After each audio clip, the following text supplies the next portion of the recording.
Welcome to the 16-ounce Cinema Podcast.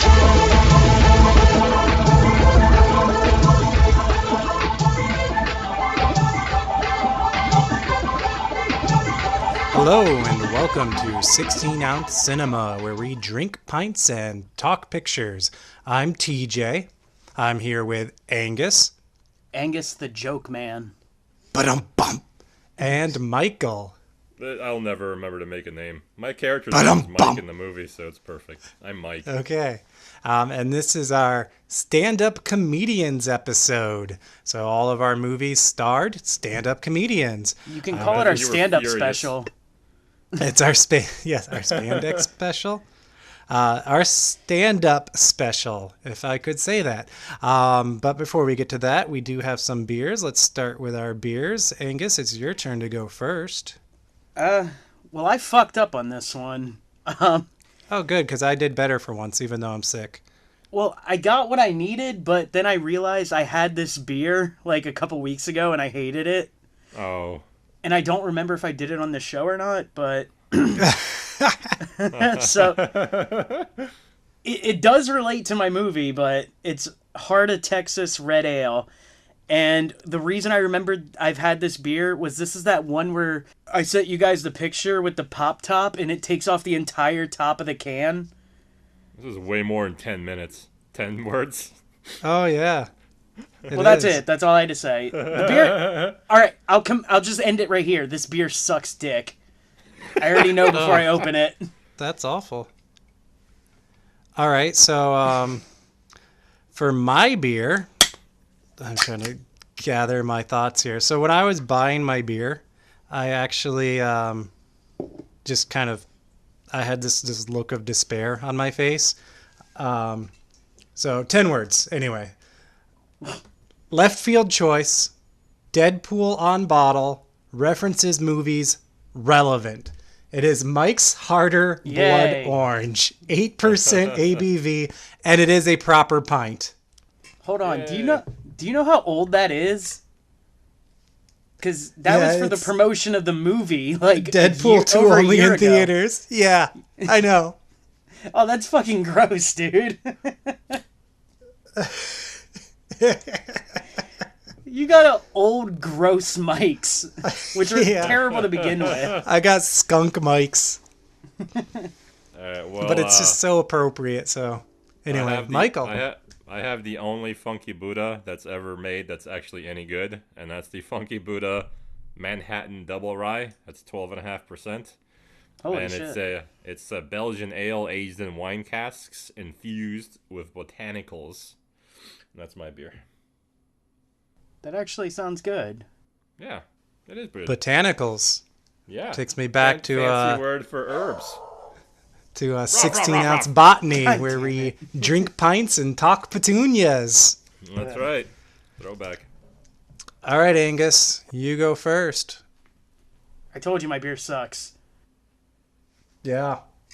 And it sucks. Yeah. I forgot. I was excited for the movies and forgot to open my skunked beer that I was not excited about.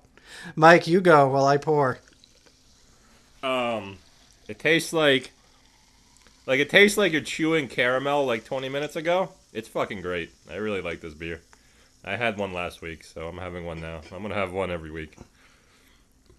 My beer smells like when you've had a few drinks and then you get creative and you're like, hey, I've got vodka. Anything makes a fucking cocktail. That's what it smells like. I think that's only people only do that in their young 20s, I think. I don't think they do it anymore.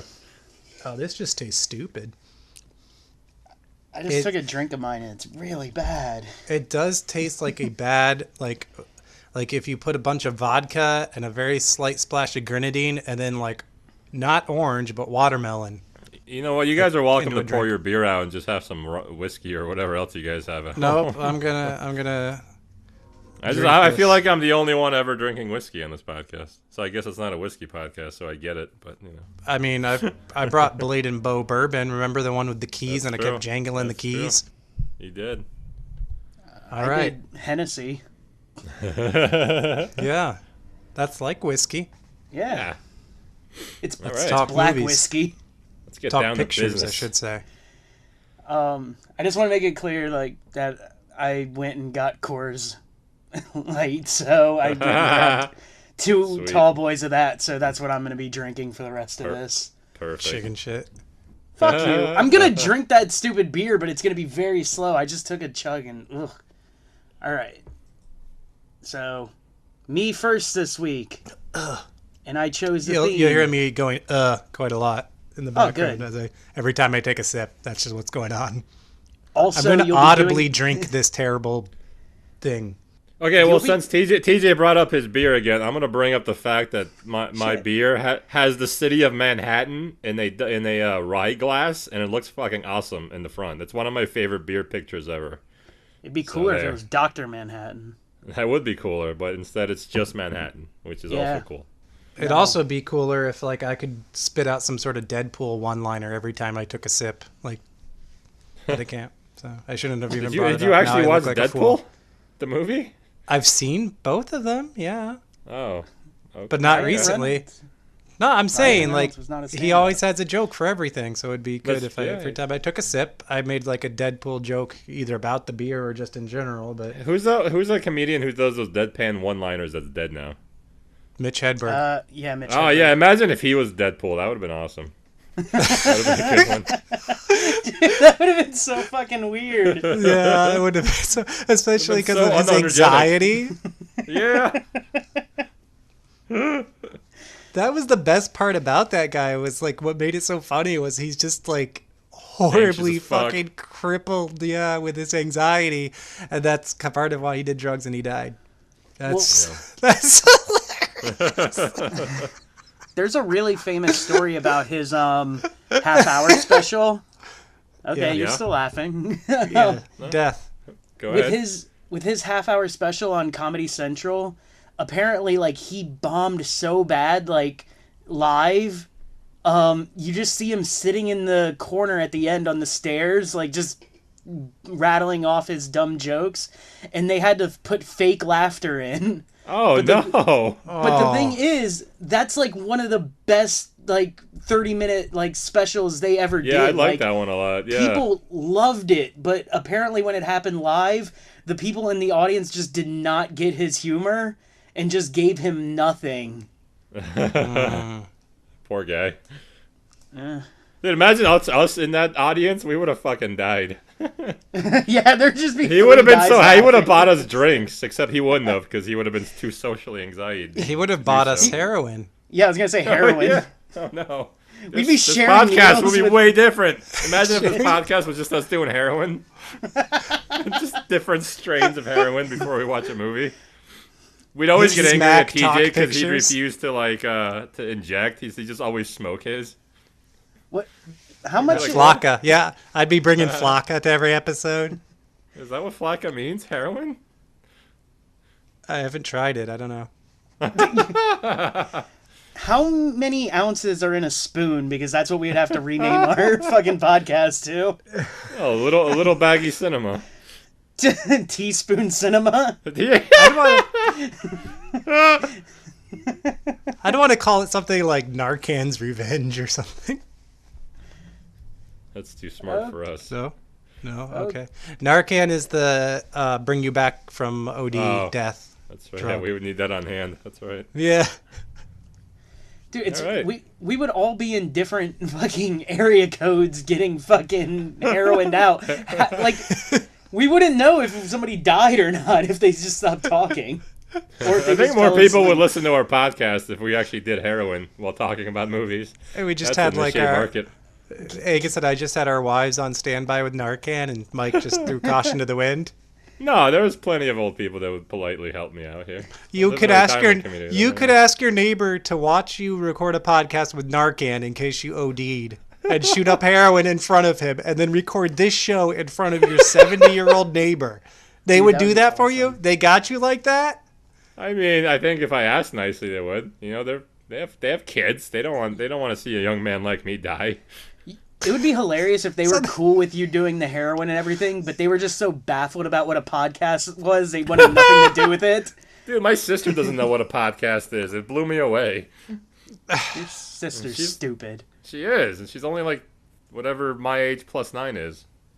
Tell her she Well, can we blow sound me like we away. don't know what a podcast is because we're not getting to our point. Oh, fuck, yeah. We do. We watch movies, people. Yeah. All right, so I go first. Yeah. Please. The episode. The movie that I chose is from 1998. And this movie I've been wanting to watch just because it looks so fucking painfully bad. It's the reason I chose this this fucking theme. So I chose 1998's Chairman of the Board, starring the one and only Carrot Top. Oh, I almost did this one. Oh. I'm glad you did it. I didn't. That was like You my should- third choice. You should be glad. Yeah. There was a weird Cedric the Entertainer one I was gonna watch where he was like a janitor. Like The that was cleaner. my next choice. I've heard that was actually sort of good. Really? Yeah. It looked Sure terrible. had a life lesson. All right, but before I start the movie, Not I like- just want to. Oh shit! Anyway, Go ahead. No, I don't want to say. Oh, that's fucking weird. I don't want to talk about the cleaner anymore. I realize, what am I doing talking about the We cleaner? should not talk about the cleaner. All right. So the movie, I went through. Oh my god! Hold on. I'm getting a text. I forgot to silence it. Oh, That's obnoxious. Is it Wow. Cedric the We're- Entertainer? breaking Yes. 16 I heard you talking about me, guys. I'm still alive! Right? I don't know He why is, he right? talks like that, but yeah. I don't know. He is still alive. I hope. Yeah, no, he's good. Bernie's He's still, dead. he's still entertaining. He's Oh, still okay. cleaning That's shit. such a Just bad not joke. not as many people he's entertaining anymore, right? Yeah, it's a little on the lower end. Okay, I just want to get this out there real quick. The way I got the movie was I couldn't find it on any streaming service that I had, but there's a thing called Tubi, Tubi. Oh yeah, I know it. And it's free, and there is a lot of shit on it. So yeah, I there's suggest it. There's an Asian version too. I watched a Jackie Chan movie for my blog on there. Hell yeah. So everybody go download that. I recommend it. Like, there was only like 2 ad 16-ounce breaks. cinema brought to you by Tubi. Tubi. Oh god, Yeah, we they should have get them they have minimal ad breaks, kind of like the Voodoo Free, which I also strongly recommend. I just watched Cat of Nine Tails on there this week. Ooh, that's a good one. All right, so my movie begins with a voiceover, and it's this guy named Edison, which is our boy Carrot Top, and he's talking about how he's always been an inventor. So Is he jacked yet at this point or no? no, Oh, he's like a okay. weak Pre-jacked. little frail redhead ginger man, Gotcha. and he's shirtless a lot, so you can tell like way pre-jack. So we begin, and you see like this fucking head pop up, and it basically looks like a Chucky doll. And Okay. this Chucky doll is in its mother's vagina, and like her So it's pussy walls are basically cotton candy. Oh no. Oh, And you he- see like the inside of the. I Yeah. thought you saw like. I believe thought- that's gonorrhea. I thought the movie opened with full frontal doll coming out of a vagina. I was like, damn. And this was on Hell yeah. Tubi? Yeah, it is. All right, so he's up in his mom's fucking twat, and like he has like test tubes and like lights and shit fucking flashing, and he's just talking about how even then he was inventing stuff, and then she's just like yelling, and then she queefs him out, and he goes flying through a wall, and there's like a fucking outline of his little baby body through the wall. Made me laugh. Yeah. I'd like to say cotton candy is pretty underrated. I like cotton candy a lot. Yeah, it's pretty good, man. I was watching Charlotte's Web, and there's a scene where like the rat has to. I have a kid. The rat I has know. to like go and like collect stuff. Where he's running around a state fair, and there's one scene where the rat is in the cotton candy machine while the guy is getting the candy and like handing it to people, and he's not noticing this giant rat in the my cotton God. candy, and I thought it was Yeah. so disgusting. I how the hated that plague part of that happened. movie. Yeah, I was gonna say that's plague shit. Yeah, it was disgusting. And he was It's- like played up as a disgusting like slop rat. I like when you said you had a kid, and I realized I have like 25 Disney Blu-rays, and I don't have a kid. Yeah, you're a creep. Yeah. But I love the idea of the bubonic plague starting at a fucking state fair. Yeah, it's a Maine State Fair. A dude in a Def Leppard t-shirt started it by handing out the cotton candy. I think a guy in the Quiet Riot t-shirt should start the first bubonic plague in America. That's a historical fact. It is. Cool. All right, so my movie begins with it shows him in his house as an adult, and he has all these crazy inventions. Like he has like a shark mailbox that like bites the fucking mail out of the mailman's hands, and basically the entire thing is a ripoff of Pee-wee's like house. Like oh, okay. God. It's that. So just imagine Pee-wee's house, and that's what he's living in. So the shark isn't real. No, it's like a big mechanical one. Right. So I feel like I could just like pull up my audio for Lord of the G Strings and just plug it in here and get away with at least half your movie. Just me going, this is exhausting. How much longer is there? an hour and 32 minutes. All right, let me go pull the audio. So I can just relax and I'm prep for my excited. movie. I like sharks. I like sharks. All right, then So you're in easy for a to please surprise. Mike. He loves every movie because he always finds the good in it, like a shark mailbox. Yeah, it's so true. There's so little movies I dislike. It's like there's like 7. That's it. Every other movie is like a masterpiece to me. You hate Seven? You're an No, idiot. no. That's the one movie he dislikes. Like one of the best I movies just of all don't time. understand the hype. So there's a head in the box. Don't get it. Don't like it. Did it just fall off?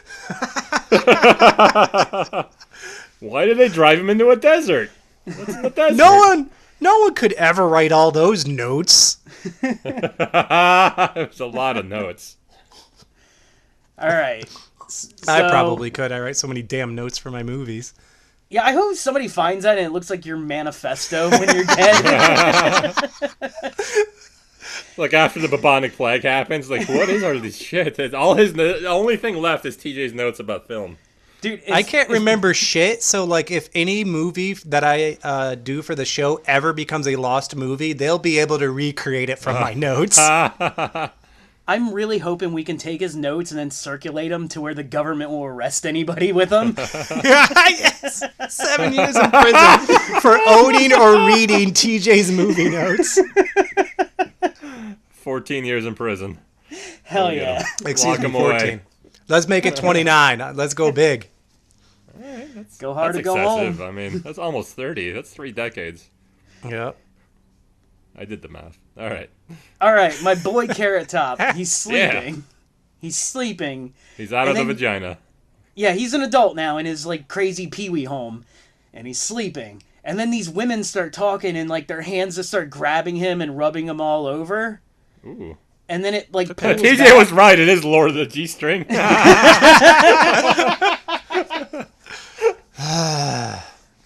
Okay. At least it doesn't have a character called Ding Dong or anything like that yet. Or Dude, it's only been Dildo 5 minutes. Give Yeah, it, you give it a haven't let I me guess get in. I guess instead of Dildo Head we have Carrot Yes. Top. So okay. It's gonna be our first 3-hour episode. I love it.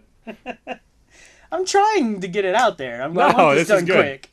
All right, so these women's hands are grabbing him, telling him how sexy he is. He's like, "Ah, nah, ladies," and he's pushing the hands off. Turns out, like the camera zooms out, and the hands are part of his alarm clock that he invented. That's So they're just pathetic. rubbing him. But I like it. The thing I didn't get is if you can create women's hands to do that, like why not just have them jerk you off in the morning? Oh, I was thinking, why not feet? But yeah, you're right. Why not? That costs extra. But the way because the alarm clock was behind him, so for feet to come out from behind and then go all the way down to his dick, like the like fucking metal rods would touch him and be cold, because it wouldn't be like fucking 6 Oh, come foot on. They legs. have to circulate, like, you can circulate Yeah, like warm water in there. Yeah, if he's invented this, he can invent a warming thing for them so Yeah. that, you know, I he's mean, not I don't know. just It's touched by icy 1998. I hands. could probably still see it being cold. So, Okay, so he just ignores that, and then his alarm clock just throws him out of the bed, and he's taking a shower, and then this like fucking old, I thought it was a realtor, but what it is it's his landlord comes in, and she's talking with a cancer kazoo. And Oh, yeah. The funny you know, thing I was is- just thinking the other day, what is the actual term for the cancer kazoo? And I like, there isn't one. I don't know what a cancer kazoo is, but I laughed because it was funny. I didn't get around to Googling it, but I figured if you Google cancer kazoo, you'll find the real name for it.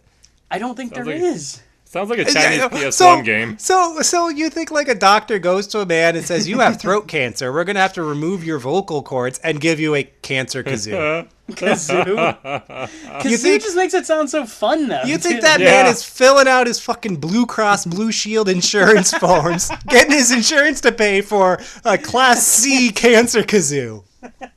Well, he probably hasn't hit his deductible yet, so he's going to pay. Our Pay European 80% fans won't understand after that, deductible on a cancer kazoo. Our European friends won't understand. They'll be smoking their cigarettes and will pay. What do you mean? What? You pay? All right. Healthcare. Even with that kazoo talking, you can tell the voice immediately. And it's Oh, you're George not going to Cas- call it a cancer kazoo now? Now that we've said it a billion fucking times? Could you Yeah, it could just you seems could you rude. kind of make the kazoo sound for us? All right. so Did you ever see Mike's- that Truth ad where the guy goes, "You don't always die from tobacco"? That was so That's a weird. catchy song. Yeah. You can't sing worth a heck with a big hole in your neck. No, you don't always die from tobacco. I hope you sing that to your kid in a couple of years. I probably will. I sing that song to myself at least once every 3 months. Is that what stops you from smoking? Yes. Like, if you get the urge, you just That sing I bet catchy the only thing song. that stops TJ from smoking is seeing me smoking when I was like 18. He's like, that guy wasn't cool, so he doesn't smoke. Yeah. You smoked Black and Milds. Oh, did I? And cigarettes, but when you were around me, mostly Black and Milds. We That's smoked weird. a lot of Phillies. So- I'm glad that, yeah, we did. Like, in What, obnoxious TJ? amount. Yeah. Yeah, then I grew up and realized they're disgusting if you're Yeah, not it's all smoking weed. terrible. Anyway, I'm glad that singing that song made Mike know what a cancer kazoo is. Yeah. 'Cause I Oh, was- yeah, you're you saying yeah, you saying that got me. Yeah, now I know what a cancer kazoo is. And Kane had sorry, that a lot. sorry to any of our listeners who got that song out of their head because now it's back. Now I just imagine Kane because that's my only reference for it. Kane singing Yeah, that? he talked used with a to. cancer kazoo. He did. Oh, he I did? am Kane or whatever the fuck Oh, When he started out. I wonder, dude, he should have Undertaker whipped that burnt out on his. He's a mayor of Tennessee now or whatever. He should have whipped that out in his first the conference. campaign. We won. I would like to thank the people who elected me.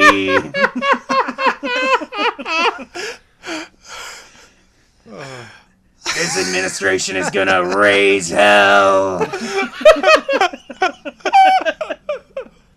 The only disappointing thing of that is like Undertaker didn't come out. Like imagine if he was doing his thing and all the lights went out and like the FBI agents freaked out at his and then everything victory became speech. fire and brimstone and then Undertaker just shows up.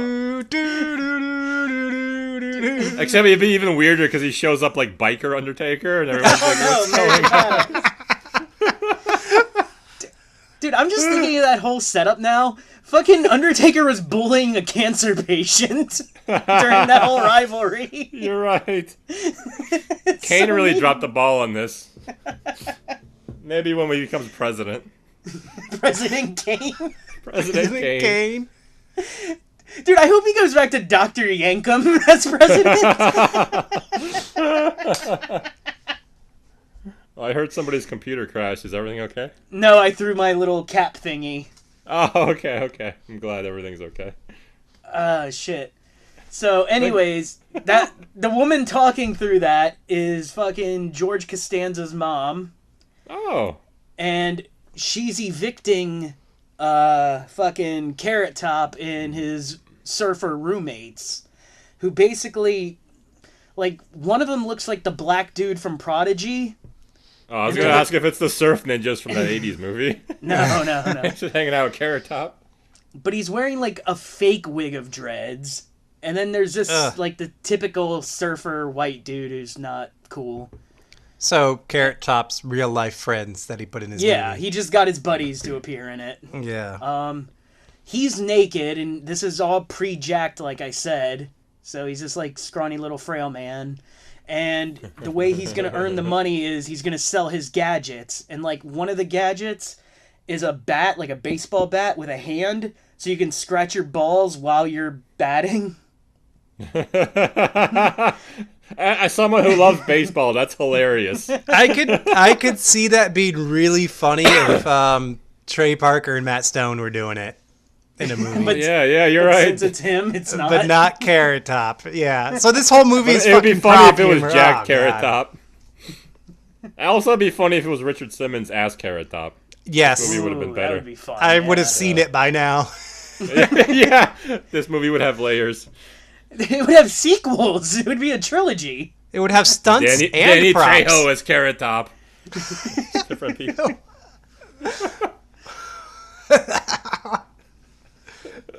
All right, so one of his other inventions is he has a hat that you wear that like zaps bugs and shit. So he releases a bunch of killer bees in the man's office, and of course he gets kicked out. So now he's trying out some other new jobs. Like one of them's a product testing job for a latex company. So the boss comes in and he sees Carrot Top fucking his daughter because he's testing out the new condoms. I can't tell if that was TJ or TJ from a couple weeks ago. He has a soundboard. Yeah. Disappointed The soundboard soundboard, for TJ. Angus's semi-pornographic films. Dude, this is a kids movie, and he's What? already. Yes, this is a PG movie, and he's fucking like women and everything. I mean, that's not a kid's movie. Well, it was PG or PG-13. It was made for kids. Because everybody I brought this movie up to was like, oh yeah, I remember that movie as a kid. I think like This these is why we're parents degenerates. just put the movie on, like, oh, Carrot Top PG, whatever, to their kids. And he's just like fucking banging out women with. But he was using protection. I mean, there is that. Everyone's like, oh, Carrot Top's a juvenile. It'd be good for my 8-year-old. I don't think I put it in here in my notes, but also I think one of the surfer dudes had to fuck Cancer Kazoo lady for rent 1 month.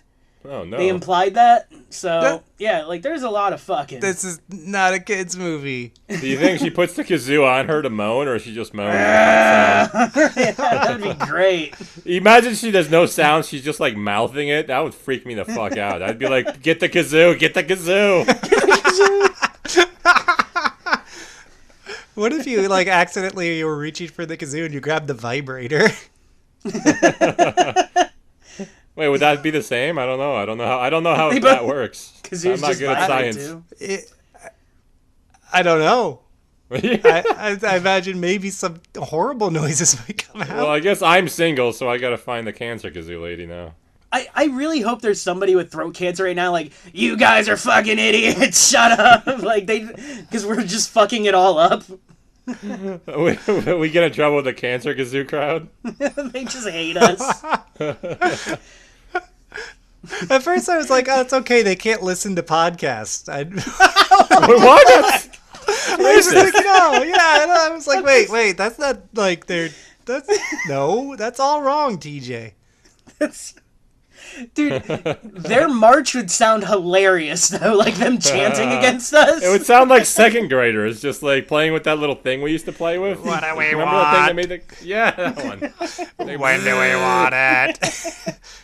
Now. Oh, dude, that thing, yeah, that you flip it down, like, upside down. Those things are awesome. So is this gonna be the make fun of cancer patients episode? Because I'm down. I think we had better stop.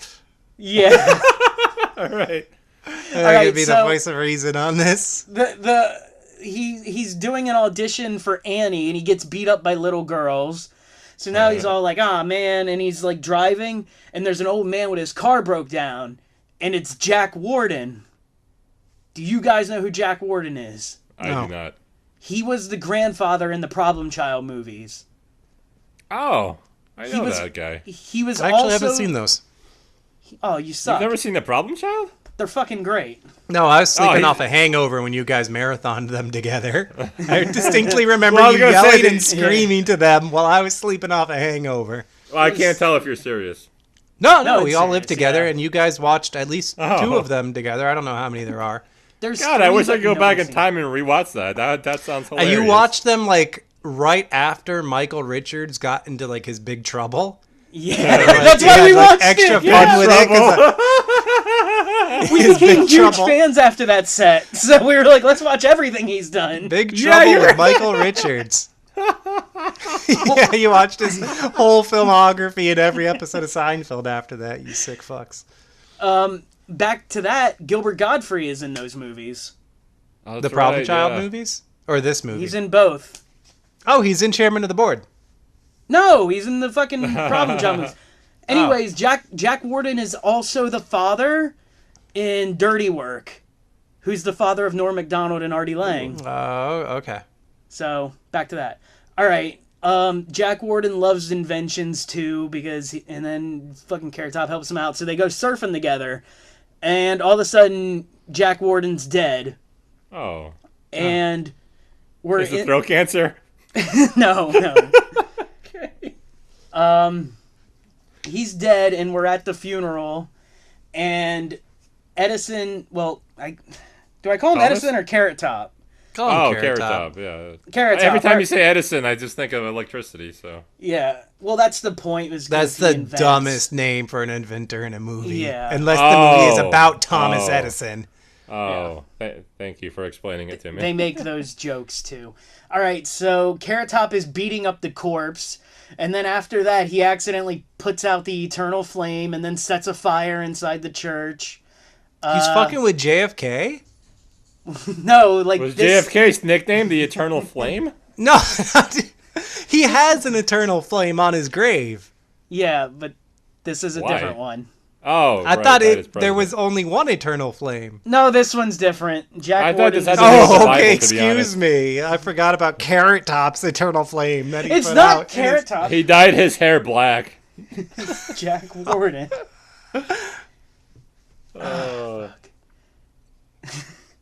I was gonna Can make I a say joke. something? My beer is still cold. I don't understand what they did to this beer to keep it cold longer. There must Yay. be chemicals in here. Cool. All right. So now, like, he drops the urn and like ashes go everywhere. So he starts putting cigarettes into it, like from a fucking ashtray. And they're doing the will reading. And Jack Warden's nephew, he gets a surfboard, while Carrot Top gets the company and $23 million in stock of the company. So he's the head of it because he's the major shareholder. Oh, now we're actually getting into the movie. Yes. I'm trying as fast as I can, dude. No, we're good. There's these Good old time, man. there's these old white men, like, they're on the board, and they're like, they think he's the help, and then they find out like he's in charge, so they just start sucking his ass. And Whoa. now, not literally. Yeah. Oh. PG? PG my ass. Like, what the? Yeah. he has a fake woman that he has to do that, so Does she use a straw? she uses a kazoo. Just the regular kazoo. Just Yeah, the that's regular it. one. The guy's nephew, I didn't write his name down until Bradford. So the nephew's Brad name is Pitt. Bradford. Brad Pitt. Brad Pitt is trying to get him killed now. Like, that's his goal. And Mike's going to pick your movie now because by the end of the episode, he'll think Brad Pitt is in it. why What do you gotta mean by the interrupt? end of the episode? It's already etched in my mind. Yeah, Brad Pitt. Brad Pitt runs the company like a dick, and the workers want to strike, and he tells them to. They make sticky notes, by the way. That was And- a thing in the 90s. Yeah. Yeah, the inventor of that was very lucrative for them. And they have a chief of production woman, and she's really cute. And he goes to the R&D room, and it's like really sad with like one lonely guy there, like in a dark room with like just sheets over everything. His name is Larry. And Sounds like a Larry. Get her done. no. Ooh, that'll come back actually. Shit. Oh, no. I shouldn't have gave that away. Carrot Top ruins Bradford's new Jaguar. I've always wanted one. Well, A this Jaguar? guy, Yeah. I almost got one. Yeah, when I came to What? America, I told my mom I'd buy her a Jaguar, and that was a complete lie, and I feel bad. That's the only thing I feel bad about my life. You've got about. time. She can't walk. Really. Oh. That's why she gets a car. A car drives you so you don't walk, stupid. Imagine me buying her a Jaguar and her hitting me on my bicycle. That's what would happen. So. Oh shit. She could give you rides. I mean, if I buy a Jaguar, my first one's going to me. No offense, mother. My first one. Even though you made a promise when you were a little boy. Jesus, don't. You're To right. Yeah, the you woman little who jit. To the- held who you gave- in her womb. She had 3 kids in her womb. At the same time? No, probably not. I don't know. Ew. One for Mother Probably not. Poland, one Wait. for her. Oh shit. Alright. Anyway. Yeah, that was weird. Carrot Top ruins the car. Their stock is going down because Bradford leaked the info that the people were going to go on strike and everything. Everyone's going on strike tomorrow. He wants to give... Carrot Top wants to give everybody stock in the company, and now they have Luau Wednesdays where they just Fucking spend the day at the socialist. beach. Yeah, yeah. That guy, I want that guy to be my boss. I love that you just went fucking socialist. I want that guy to be my boss. Hang on, Fucking I 180 mean, so quick on that. yeah, I want that Tuesday off for barbecue. I mean, I'm with him there. I mean, whatever else he wants to do, I'm cool. You just Yeah, you're right. It Socialism took is very great. little to become a socialist, apparently. It took less than a second to change He all gave your his- beliefs. He gave his employees stock in his company, and that makes him socialist? But it's funny, his stock that's failing. And now true they're taking socialist. a day off every week to lose more business. Yeah. It's really bad. It's going to fail. I mean, you saw the movie. I'll take your word for it. All right, so now everybody loves him. He's on the cover of Forbes magazine. The stocks are going higher. Bradford's now like going to play tennis with Carrot Top. Carrot Top wears a skirt. Yeah. Bradford tells him to Yeah. make his shitty inventions because he went through his he snuck in and like looked at his book of fucking inventions. It's like, oh dude, you should make them, blah blah blah. And Bradford gets hit in the balls with balls. He's dying. Waka waka. He's dying now? Yeah, he's the dying. hell? It's a lot of 'Cause- death. He's got ball cancer. No. You got a ball kazoo. Every time he comes, it just makes humming sounds. Mike's was aggressive. Dude, he has balls like Nick Manning dropping loads. All right, so Nick Manning. he gets an what? Who's Nick Manning? He's the dude who like just yells while fucking. He's like, "Oh yeah, wet cunt," and just shit like that. Dude, look him up. He's fucking hilarious. And then his Okay, I thought you were talking. Okay, a little short story. I'm gonna be quick. I thought you were talking about this guy on my website forum that I was on for like 8 years. He's talking about one of your forum member friends? Wait, hang on. His name and I was know Nick how he comes. His name was Nick Manning, okay? And he started this thread that's been going on for like 10 years now, and he never posts. And I was like, why? How do you know about this guy? Anyway, that's what I wanted to say. It had no story behind it. I'm sorry. It just You threw me for a thought loop. that Angus referencing a porn star referencing someone on a forum you're on that Angus is not, I didn't know. He said who started a porn post star. 10 years ago. I was just blown away. I mean, it's still alive now. It's got like 100,000 posts on it. I'm just saying. You know what? Angus isn't one of those posts. Let's move on. I don't. All right. Don't be rude about it. Jesus. That's what I'm here for. You are. Yeah, it's true. It's a good point. Bradford's second Jaguar is now ruined again because he ruined it. Second. Yeah, he got a new one and Carrot Top ruined this one. Oh, I thought like Brad Pitt like ball bled all over it or Shit, something. Brad Pitt. Yeah, Brad Pitt's got ruined. Fucking Carrot Top takes the cute girl at work. on a date to the museum. There's a board meeting, and he's introducing all his crazy inventions. And the one that he really wants to do is called a real TV dinner. And it's a little, like, TV dinner, but when you open it up, there's an actual little TV inside. I hope he gets fired. What use is that? Where's Donald Trump? You're fired! He takes over. This wouldn't pass muster at Shark Tank. Well, it did. What, like in real life on Shark Tank? This made it to Yep. Shark Tank? Yep. Mark Cuban shows up? Yep. All right. Oh! Hey! I All don't right. know what I'm doing. The All right. TV dinner's a success, and he pays his rent for a year, and now he's just spending all his money that he doesn't have, and then his checks bounce. Oh, And no. there's a $5 million class action lawsuit against him because his TV dinners are turning people green. Wait, so he only made enough money to pay rent for a year, and he's got a $5 million class action lawsuit? That's incredible.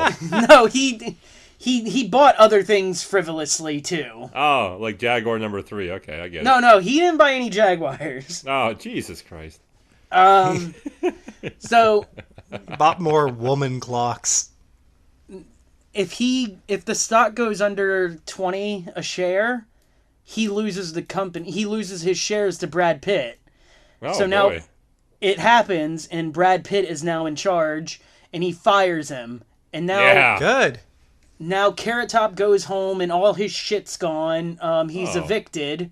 Oh. His beach buddies are living in the, like the, where the fucking lifeguard. I just imagine hangs those two out. guys are the guys from Good Burger.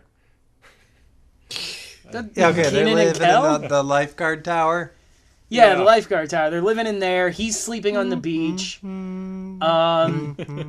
He figured it out that Brad Pitt set him up, and what he did was he had this idea for this stuff that makes your skin glow, and that's why that's why that guy was glowing on TV. It was a setup to set Carrot Top up. Oh. And Brad Pitt now, he's selling the company to some real bitch. And she starts fingering his butthole. Oh. But Why? And With a so- kazoo? no, just regular Oh. fingering his butthole, and then he says in front of everybody, "Hey, I think I just got a raise."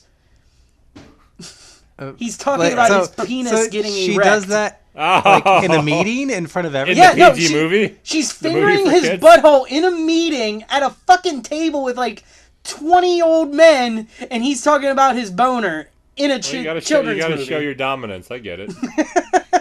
In a PG movie. Yes. How you get ahead in business. All right. So Carrot Top gets there to like show like he didn't do anything wrong. Dominance. He fists his butthole. He just fucking double fists fucking Brad Pitt's butthole. Fist to mouth. That's Carrot Top. Oh shit. The image of Carrot Top's hands inside of Brad Pitt's asshole, double fisted, like to almost elbow. I'm imagining. All right, so they destroy his third Jaguar that he bought. Destroy his Jaguar. Thank God that's the word you chose. They they destroy his asshole completely. No. Carrot Top, he tells what happens. Brad Pitt gets fired, and now he's getting arrested. And Carrot Top and the cute chick hook up, and I can't wait till the horizon shift. they start fucking, and he gets his house back, and everybody's happy. Yay. The end of Chairman of the Board. That was a ride. Wow. Yeah. It was I'm something. sweety. I usually don't get this sweaty till I have to Sweaty? talk. I It was have to that take last my shirt round off. with the I know what made you sweaty. Anyway. Yeah, I've never thought of Brad Pitt fingering his butthole until now, so it got me going. All right, so now it's my turn. I had a little difficulty with this, mostly because I'm not big on stand-up comedians. I mean, obviously, I know comedians, but I don't watch a lot of stand-up. And I also don't, because of that, I don't talk to you guys a lot about it. So I was like, I don't want to pick someone they hate and then automatically lose. I think I did that. Yeah, you went with Carrot Top, so I shouldn't have been worried about it at all. And also, comedians don't come to my mind right away. So I was looking on IMDb lists. I came across one, Suicide Kings, which is about these guys who kidnap a gangster played by Christopher Walken, and like things go He's wrong. not a stand-up. Right, but it had Jay Moore and Dennis Leary as the bad guy. Okay. That's dumb. But then I watched the trailer, and I was like, Can I don't really... Can I talk about Jay Moore real quick? I Yeah, I guess love so, Jay yeah. Moore stories. You shouldn't love Jay Moore. There's this... I follow a Reddit board, and like they just started harassing this one guy because they posted a music video, right, of this singer, and like he's like a white rapper, but his big thing is he's gay, but he has like no like followers or anything. It's just him hyping himself up, and in his music video he has Jay Moore full frontal nudity. Oh, I love that video. Oh, you've seen it? Yeah, I've seen it. It's incredible. Oh, dude, well, he called out a war with the Reddit board, and these people just destroyed him, like putting out like he's a pedophile and like just all this crazy shit to where he just had you don't to fuck see, with the internet. Like But, that was a crazy video, especially if you know Jay Moore as just like a middling comedian for 25 years. But that's why it started. It was just like, hey, look at the middling comedian having to show his fucking dick now. Like, nice career, dummy.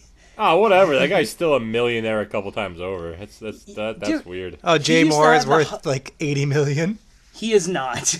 Yeah. He was He's worth it. Yeah, he is totally. He's the fucking star of Mafia. He's not a fucking millionaire. No, Stop dude, that. they're all. As long as you hit it big for even like a year, you're a millionaire. Dude, have you seen his Yeah, wife? he's a millionaire, but Yeah. Have you guys seen his wife? Like, she used to be the hottest fucking woman ever, and now she's What's like, her name? Daisy Fuentes. no. No. She was on Norm Macdonald's sitcom, and she was like the really hot redheaded chick, and now like she just looks like she got butchered by a goddamn Jay Moore's like surgeon. 55. Or something. Like, I imagine she's old shit too. She's not that Yeah. old. Like, she literally ruined herself with plastic surgery. I mean, I was a fat piece of shit at 25. I can't imagine what I'm gonna look like at You 50. haven't had plastic surgery. That's not my point. She didn't get fat. She got fucking face injections and looks like a fucking monster. I will. I know you will, All you right, fucking whatever. weirdo.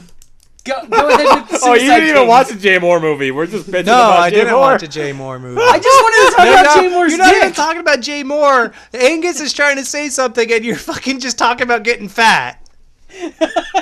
And you're both getting angry at each other. We That didn't are. happen at all. You're telling an incorrect story. No, I'm on TJ's side for this. Oh, I was getting all right. angry. I just wanted to talk about this ugly fucking bitch and just no. Yeah. It had to come back to you narcissistic piece of shit. Yeah, that's me. Everything is about me. I agree completely, actually. So yeah. All right, so you watched Suicide Kings. No. So anyway, I decided let me go like left field, which is why I got a left field so-called beer, and see if there's any like foreign stand-up comedians I could use. And it turns out one of my favorite directors, I haven't seen a lot of his work, but I'd say he's one of my favorite, Takeshi Kitano was a stand-up comedian. I'd like to just kind of quickly, since you don't know who he is, Angus and Mike, I think you only know of him very Not at all, little. yeah. Not at all. Okay, in the 1970s, I'm reading from the Wikipedia, he formed a comedy duo called The Two Beats. So he's also known as Beat Takeshi. They were a sort of Japanese comedy known for high-speed back-and-forth banter between the two performers. His partner Kiyoshi played the straight man against Takeshi's funny man.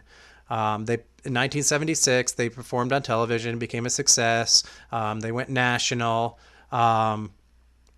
Kitano's material was much more risque than I feel traditional. like nationally is easy to do because like just Japan? two Asians talking is funny.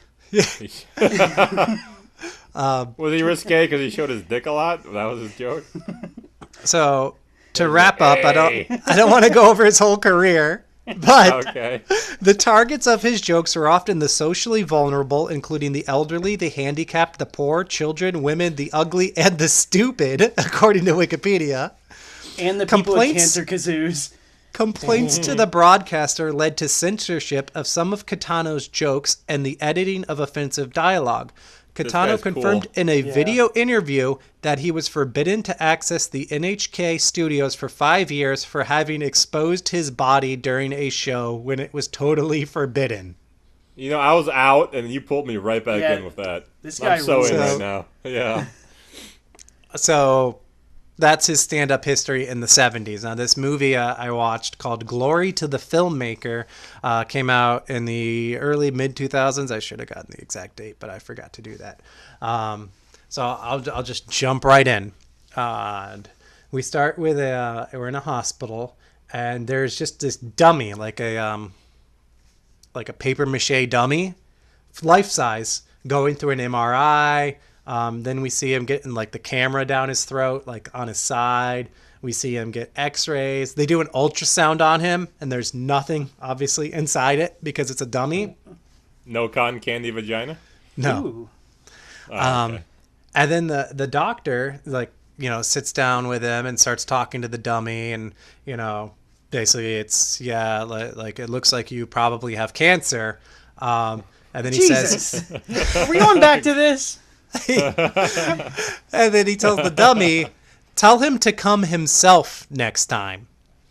And next Dude, we you know what I'm picturing is the Incredible Crash Test dummies. kind of, yes, that's appropriate, things but not as ruled. colorful. They're all just humming. Mm-hmm. Wait, the band or the actual dummies? No, It's the a- actual the dummies. Oh, Yeah, They had yeah. like a TV show and shit. And the Yeah, I immediately safety pictured ads. the music group. That had like the horrific seatbelt ads. So yeah, it does look like that. He's wearing a blue jumpsuit and he's I modeled to like look that band like too, Mike. like Takeshi Kitano. So next we get a scene of Takeshi, and it's a gangster movie, like he's known for, or not if you don't know who he is at all. No clue. Well, I found out about him from there's movies Outrage and then Beyond Outrage, which are some Yakuza movies. Oh, you made me watch those. I like them. Yeah, that's him. He directed those and he starred in those. There's a third one which I haven't yet watched, but I really need to. Anyway, it's a scene like out of one of his normal Yakuza movies, and he kills people and just stares at them. He doesn't really, like, the whole movie, he pretty much doesn't talk.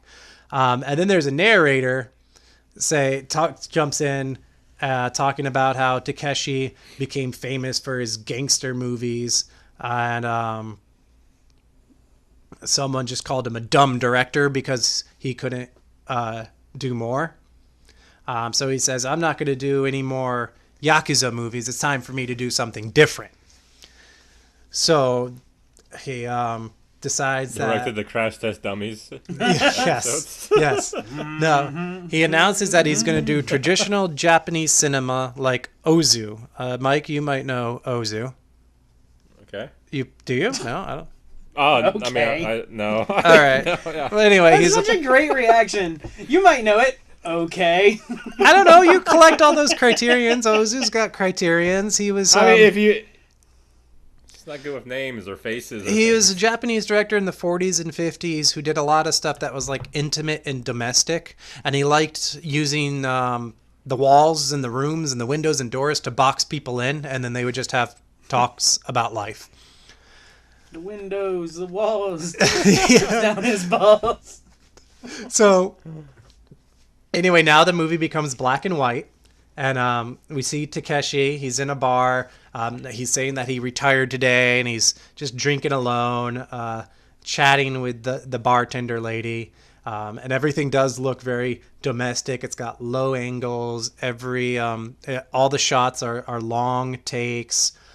He does exactly that, where the rooms basically box people in. Takeshi goes home and he sits with his wife, and they're having tea, and then their daughter enters the room crying, and then the narrator jumps in and says, but that didn't work. Who wants to see a boring film with 30 minutes of a man drinking sake and tea? I So- kind of do. I was gonna say that sounds like one of your Criterion movies. I think that's like a requirement to get a release from them is to just have a man drinking sake for 30 minutes. Tea for 30 minutes. Can I So- say it? Criterion movies fucking overrated. Fuck them. There's a like lot of three good ones. overrated You junk would in like there. him if yeah. you were 60. I like, whatever. Well, I mean, I like 25% of them, I would say, but a lot of them are just art house, whatever. I mean, I Yeah. totally don't like French New Wave either, so ooh. Yeah. I guess I would say I like 70% of them, which Like- is weird because I own way more than that. So. The only ones I like are like Repo Man and like Videodrome and Godzilla. Dude, that's Repo it. Man's my favorite Criterion. It's so fun. Oh, it is I've watched great. it like 3 times. That is a good I- one. Plus, I love that it's the only one that has a unique packaging. I love it. I did have cool Videodrome is really packaging. cool. Videodrome, when you take it out, it's shaped like a VHS. The Oh, cool. case, it's really cool. I like it.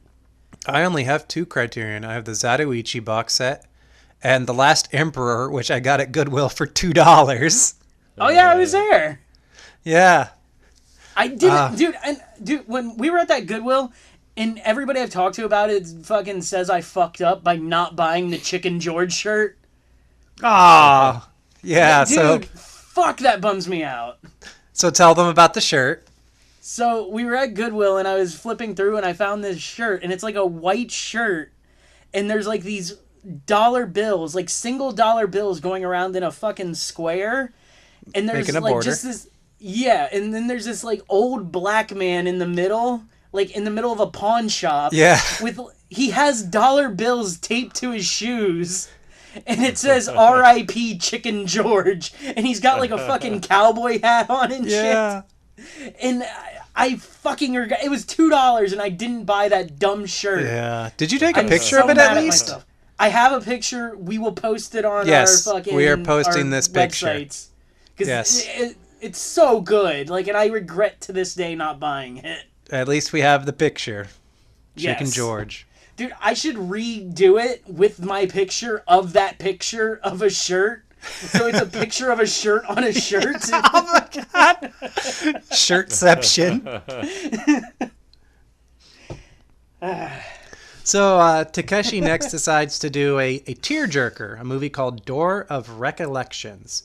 Yeah, jerk my tears. And That so does sound like a it's, good fetish. Takeshi is going to star as a man who has memory loss, being helped through life by a hot chick, and of course they're gonna fall in love. But the project was aborted because the writer forgot how it ended.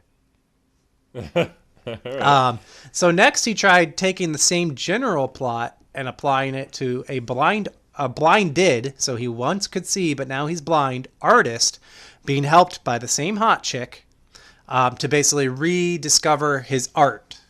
But that failed because they didn't know how to make a painting by a blind man. God, this guy's a fucking loser. What the hell? He does another few. He tries the Chauffeur Romance, which was going to be a tragic love story about a driver falling in love with the girl. But he didn't quite like it, thought it was too close to his gangster roots. And then it became a crook falling in love with a boutique owner. But he really didn't like that at all. And in these shots, you see Takeshi just standing motionless, watching the girls of the movie. And it's like funny when he does it, like in the movie. Yeah, because you're basically Okay. seeing him just stand every time you see him so far. Is your movie a comedy, like, or like is it like a drama? I don't No. get what this is. It's so if It's you haven't seen Japanese. Kitano, all you need it's to know. Japanese. He has very, very dry comedy. But then also, like, he does have that, like, very out there Japanese humor, but very, very dry. It's weird. It's like Japanese mixed with British. I was gonna say, is Japanese people like really known for their dry humor? That's No, they're weird. not. But they are 'Cause known they're for like being really over the top and shit. right. So imagine Japanese meets British. There's nothing like it, which is why I like him so Oh, much. Okay.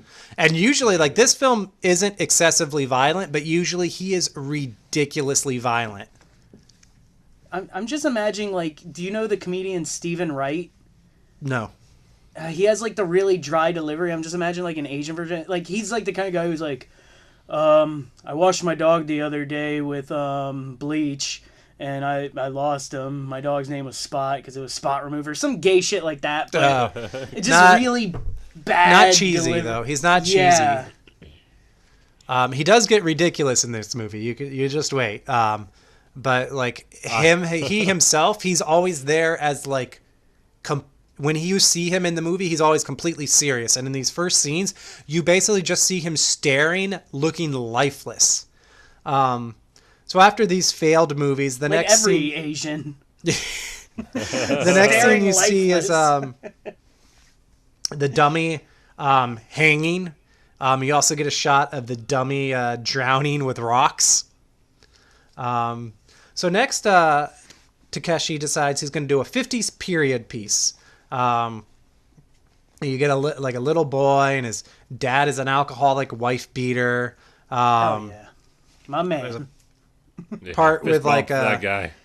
There's a part where the kid pulls like a switch knife and he cuts his finger and he cries like the kid that the other kids were bullying. Pussy. And then the narrator basically says, well, this 50s thing was too boring, so he decided to have some fun and make a horror film. And this part was really fun. This part was really fun. Confused. There's like next he's making a horror film with all these like horrible grunts like ooh and ghost oohs ooh. Yeah, ghost. And it's not kabuki, it's older than kabuki. There's the villain is wearing a no theater mask. I don't know if you guys know what that looks like. It's basically just a white mask with I like, tiny know eyes what and that mouth. is. Yes. So Explain it again because I did that over you. white mask, tiny eye holes and tiny mouth hole, but like kind of like puffy cheeks. So Asian ghosts. Yeah. That's they have their own Asian special ghost thing going. So there's a bloody no guy in lightning, and there's like a theremin playing. So and he's going through, and like all these doors are opening for him as he's chasing these people down, and he's holding a severed head, and shit. This one failed because people wanted a scary movie, not a hilarious movie, because like there's a scene where he attacks them, but like randomly there's a chick in a bikini, and everyone also said that the title sucked, which I didn't write down the title. Oh, embarrassing. All right, can I ask something Well, real quick? it sucked, so it didn't matter. Yeah. So if he's doing like all these movies, like does he finish any of them? The no theater one has finished. Like The they okay, all so like what's Does he finished have a to billionaire completion? behind him? Like he's got so much money to make shit movies that don't. this come is out. supposed to I be don't- like the chronicling of his career when he tried to stop making gangster movies. Oh. Not But does he, really like, finish them? autobiographical, because Takeshi did make gangster films and then he did branch out, but it's not really autobiographical. It's almost like him laying out his ideas that he's had and scratched. He's quoted as saying this movie is his creative destruction.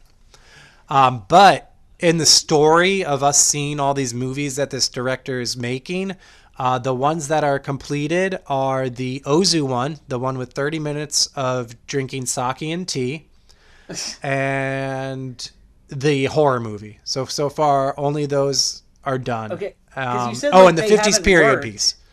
The 50s I period piece was done, the horror movie was done, and then the Ozu one. The love story ones were not finished.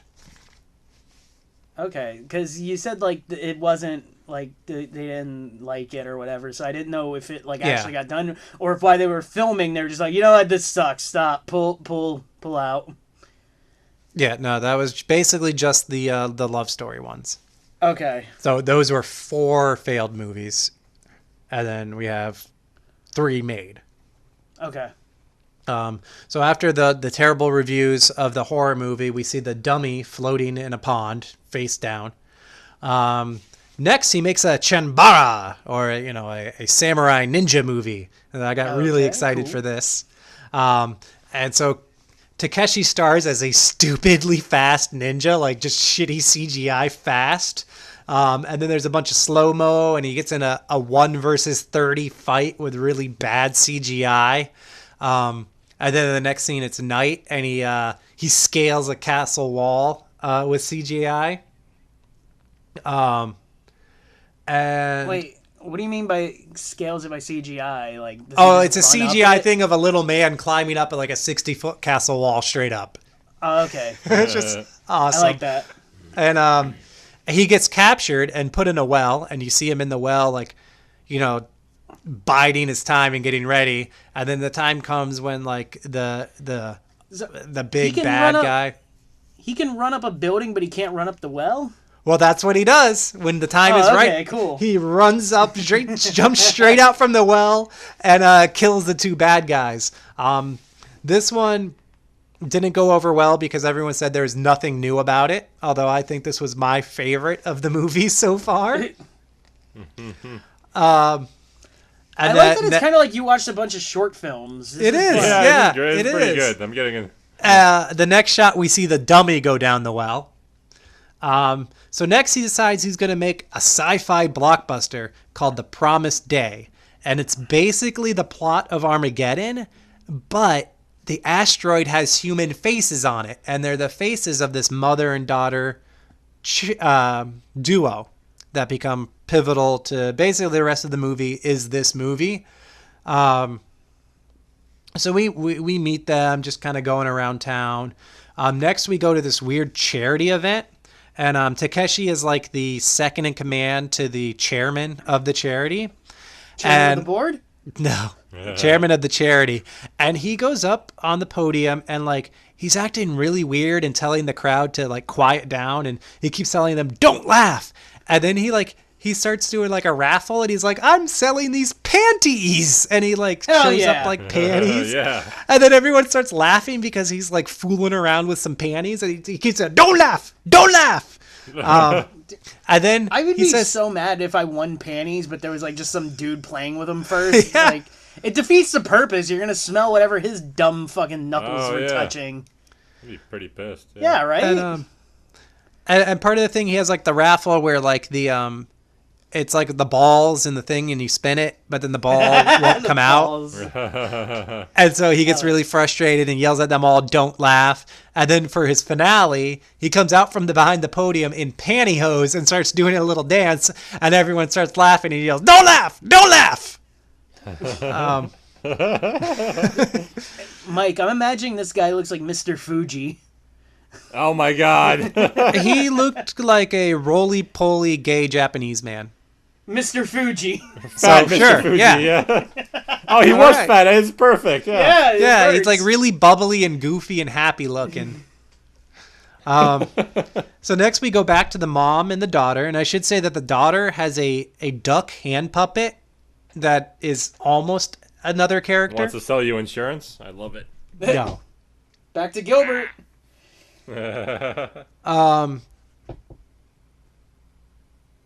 That threw him off. Sorry, I threw you off. He's thinking about his insurance premiums. He's like, maybe I should switch my car insurance. I don't know. Like he's just Only 15 minutes. The girls are trying to fake an accident, like throw themselves in front of a car and get mildly bumped and like just try to get some cheap cash from that, because they saw another guy doing it, and they do it with the chairman's car with Takeshi in the car. It's a Jaguar. But when the accident happens, Takeshi turns into a doll, and the mom says, "How come you?" Or the chairman says, "How come only you're a doll? I want to be a doll too." And that doesn't work for them at all. So they actually, the chairman avoids Jesus, them. Does anything work in this film? And the mom and the I'm daughter. surprised the camera didn't shut off a bunch of times. The mom and daughter They get didn't pay the water bill. hit by like some shitty work truck, and then the guy just like crawls out and falls to the street because he's drunk. His feet didn't work. Next, we're at the chairman's house, and he has a little like child's riding pony, and he's yelling at everyone, "Don't ride my pony!" And he tells Takeshi that he needs to go deliver. Genuine shows up.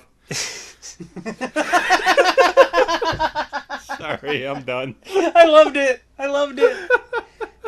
He needs to go deliver his money to one of their new charities that they're sponsoring, right? So Takeshi goes with, and then he has like the chairman's son goes with as well. And the chairman's son goes in to give the money, but he gets beat up for some reason. And he comes out with tears painted on him crying. So Takeshi goes in, and then he turns into a dummy of steel. And they start fighting him, and he lands on a street cone right up his butt, and then he farts fire and flies up into the air. And also, he gets in a fight with these two guys that are like blocking the way into the charity. And during the fight, you see the people manipulating the dummy, like they're just dressed in like black suits. Like when you see the Muppets, Electric Mayhem, when they perform live, you see like the people in the black suits, they're moving the Muppets. So you actually see that in this movie. When you said dummy of steel, basically I imagine like a retarded Superman. Kind of, yeah. So Is this Down syndrome? Oh, shit, That would be a great movie. Well, I guess that's Bizarro, really, but yeah. Down with Superman.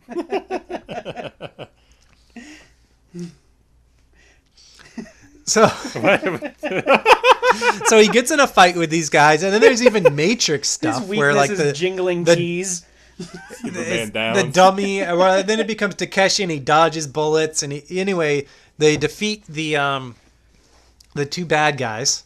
Yeah, fuck those guys. And we meet Professor ID, or it's IDE, is subtitled obviously, so I didn't catch how they were pronouncing it. I'll say ID.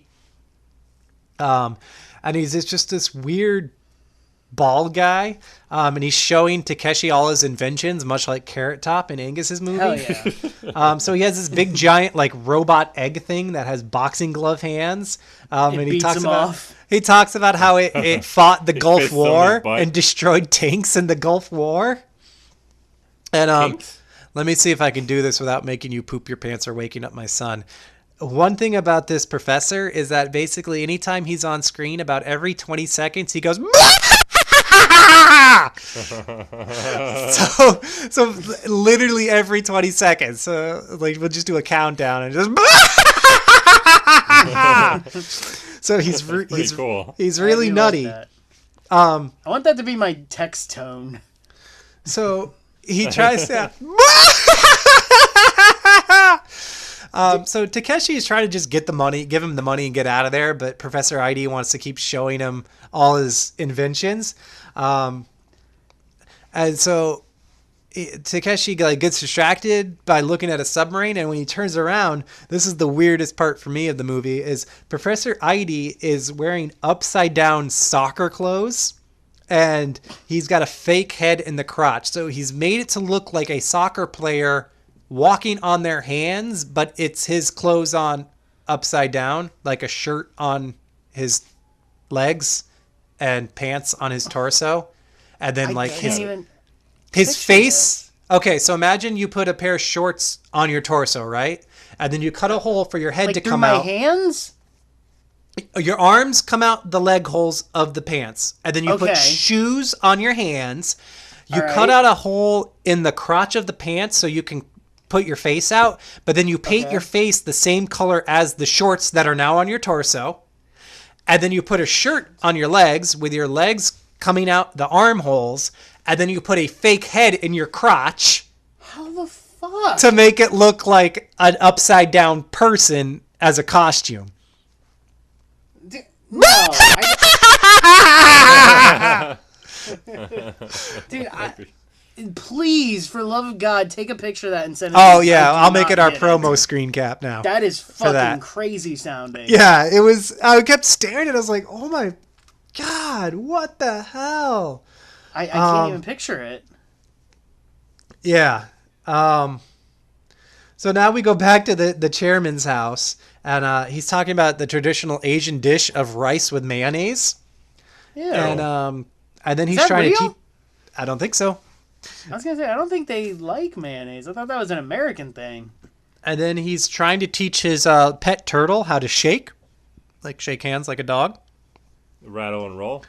And then we have a complete like non sequitur to the movie where Takeshi goes to this like karate school and gets introduced as this huge karate expert, except he like doesn't know anything about karate. And this whole thing plays out like a Mr. Bean sketch where they're like, "Oh, welcome him. Oh, you want to do a display, Mr. Katano?" And he's like, "Meow." But he gets forced into doing it. It's totally a Mr. Bean sketch. And you know, he ends up getting his ass beaten, like hurts his arm.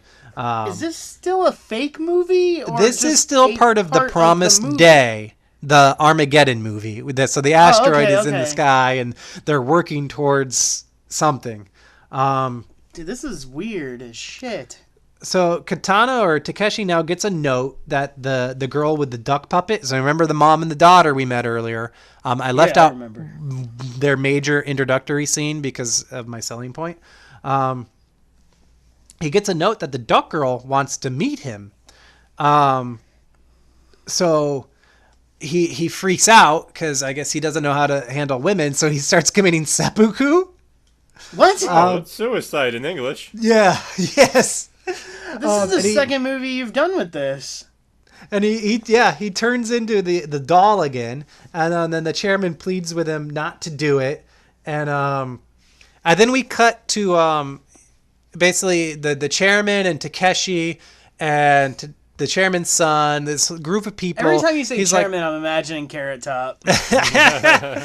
He's like, okay, well, you're scared of women. Let's go learn about women. So next we meet Dr. Rhythm Method. And he's this Japanese man dressed as Napoleon teaching them about sex. And he has a diagram of the vagina and he has the diagram of the penis. And he goes through like all the talking about the birds and the bees. And everyone's kind of like, And he said, basically, you come inside and you make a baby. And everyone's like, oh, yeah, okay. And then you kill the second female. Yeah, that's China. Ah, shit. Yeah, that's not Japan. They all do it in my eyes. So there's the girl tells him, meet me at the Café d'Arc de Triomphe, which is this cafe that she goes to in town. But instead, Takeshi goes to the real Arc de Triomphe in Paris.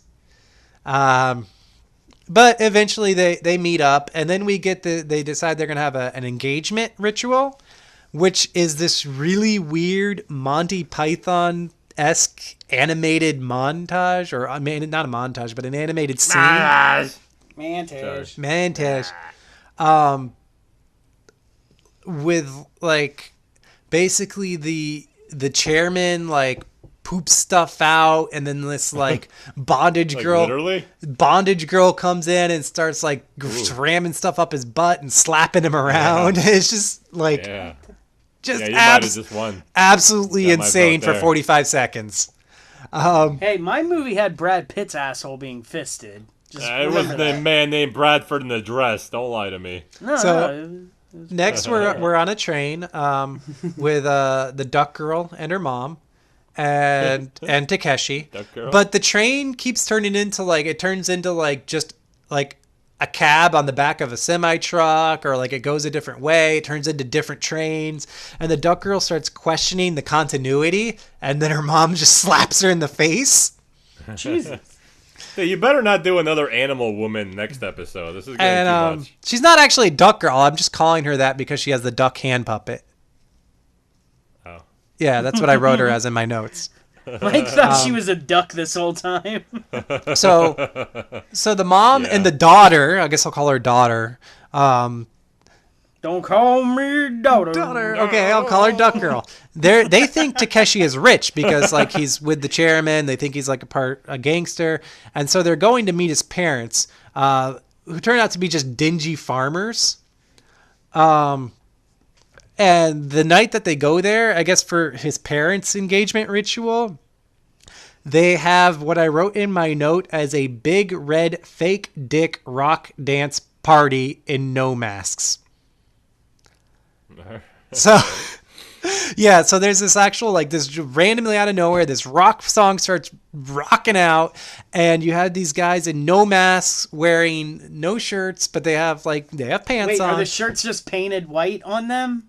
They have no shirts. Like NO shirts, but NOH masks. Oh, so And then no shirt, they have no mask. these big red dicks strapped to them that kind of look like the Clockwork Orange dick, but red. Hell yeah. Yeah, Where and at? Like on they're their strapped two guys, and they're strapped to them at their crotch, and they're just gyrating. But also, it's not so much gyrating as the film. They gyrate, and then the film reverses, and then it goes back and forth. The film is just going forwards and backwards as they go into like different positions. What? Yeah, two guys. They're like so they're docking. No, they're not touching. They're like doing some weird dance and gyrating. They're not near each other touching. Oh, I thought like it was like one connected dick and they were like dock dancing. No, there's two big fake red dicks. Oh, okay, cool. I don't know why I would say cool about it was I didn't understand, and it went on for a while for this type of thing to be going on, especially because there's probably only about 10 seconds of actual footage, and this takes on for like 50 seconds because the footage is just reversed and played back and reversed and played back to this rock song. It was actually kind of cool scene. And it ends with a bunch of people turning into CGI bunny people and hopping their way out of town. So next up, the mom and the daughter, they decide they're going to catch the doll because they realize what happens is whenever Takeshi is in any kind of danger or uncomfortable situation, that's when his stunt double, the doll, shows up. So that's why, back to the beginning of the movie, the doll was there for the cancer talk. So they decide they're going to catch the doll and burn it, which they do, but it emerges from the flames as a wireframe CGI and then just runs off. And the next day, Takeshi has the doll back and he's painting it, but the doll turns into Professor Idy. Jesus Christ, I hate it. And Idy takes him to a rocket, except that the rocket looks like a treehouse. Mike, I wish like me or you edited the episodes so we could just put that laugh over yours during the Horizon shift. Yes, oh, no. I could make that our shift if you want. I'll pick the best one. It's not genuine. I don't know, but it would just be funny if we did it to surprise you. So now the rocket's about to lift off, and you can see a crane lifting it. But then as you do, you track back to reveal the entire set for some weird reasons. And then they pan back in and close off, and you don't see that as a set. And the second time, the rocket blasts off, but then it just crashes in a nearby lake. And Idy... Yes. I can't read my own notes. I can't read my notes. You type them. Idy comes up in his submarine and he tries torpedoing. I didn't know what torpedoing was in my notes because he's in his submarine and the girls are on a rowboat. So he tries torpedoing them. So they just go home. This is still a movie in the movie? Yeah. So Professor Idy is now chasing them, still laughing every 20 seconds. But now he's dressed as a geisha. And Takeshi, he's chasing them now in a pickup truck, and he's got the egg robot in the back. And for some reason, Takeshi is inside the egg robot. I don't know like how or why he got there. But then in the end, he beats up Professor Idy with the egg robot. And he gets the girl, and they have a baby dummy, and then they're all happy, and then all the movie's characters get together, and then they watch as that asteroid finally falls, and everyone dies, and the world blows up, and you see extended scenes of basically every location in every movie. All the way back to the beginning, every single one I mentioned, you see them explode in fire and the people like fly out of buildings and die. And then these big text words come up saying, "Glory to the filmmaker." And then we're back to the doctor. I thought the world accepts wait. I thought the world ended in real life in the movie. All the movie worlds ended. And now we're back to the doctor. And Takeshi is actually there now instead of his doll. And they're looking at like a X-ray of his brain, and they just show like a picture of like a movie camera, and it like cracks. And Takeshi says, "Doctor, how's my brain?" And the doctor says, "Broken." And it says the end. And then actually, this movie had delightful music. It had a wonderful little theme that I don't remember. Otherwise, I'd beep up it. But that plays over the end, and that's it. That was glory to the filmmaker.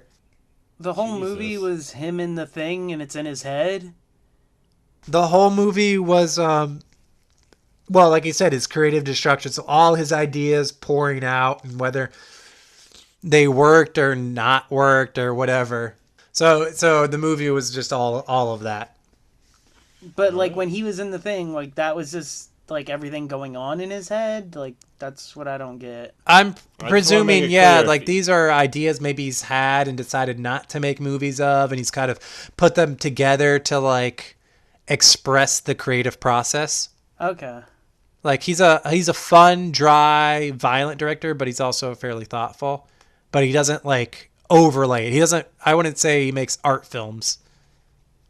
They border on it, but they're not. Okay. All right, Michael, are you ready with your movie? I believe I am. What do you got? I watched Sleepwalk With Me with Ah, Mike Birbiglia. Birbiglia. I wanted to see this. Yeah, it's pretty okay if you want to die of sadness. Yeah, it's based on a true story of his. Like he Yeah, sleptwalked through a based- fucking. Well, I won't give anything away. Yeah, what he said was it's 70% true, and I'm just like, Jesus, that's 70% too much. For Are we gonna end on a sour note now? Not Yeah. sour, but Yes. I sad. heard it Yes. is pretty Yes, depressing. absolutely. So, did he you has like three- he has Google three- most depressing movies with comedians? No, I tried to watch I tried to watch a movie with a comedian. And I was just like, I don't know what to do. Just like I couldn't find a new metal band. Sorry. Just cut that out there. Anyway, Too late. he has 3 Netflix specials, and I love them. And I guess Angus loves them too. And I think I TJ don't- would like them too. I don't Yes. love him, but Yes. back in the day, like I remember, like I think like right after high school, like one of his specials came out. It was pretty funny, Holy but like shit! Wait, really? yeah, like I don't think it was his first, or maybe it was. I don't know, but like he was like one I of those thought he's kind only of. been around recently. That's crazy. I didn't No, know he he's was been that- around for a while, but he's like kind Alright. of a cleanish comic. Yeah, totally. So like that's not really my style, but like Yeah. he's actually funny for a cleanish type comedian. Yeah, So- totally. He also wrote and directed this on top of starring in it, which is why I went with this over my pick which would have been my pick, which was Eddie Izzard as Charlie Chaplin. I really wanted to watch that. Does he? But this movie, Does he wear the Yeah. dress and everything? I don't know. I really don't know. I was just like, I can't. I have to save this for He's a- later or something. Cross-dressing Charlie Chaplin. Sounds not good. Oh well, this movie was only 80 minutes, so I went with. This Wait, movie. I thought you were saying the Chaplin movie was only 80 minutes. Oh no, this one. Also, Rotten Tomatoes gave a consensus that this is a movie that's laugh out loud funny, which is completely not true. This movie is a river of sadness that you drown in. This Oh, is no. what this movie is. Can we talk so about Mike Robert Downey basic- Jr.'s Chaplin instead? I don't know what that is. So we could make a Charlie Chaplin episode. There's a depending Chaplin on we movie can't. starring It'll be very Jr. quiet. as Chaplin and is directed by Richard Attenborough.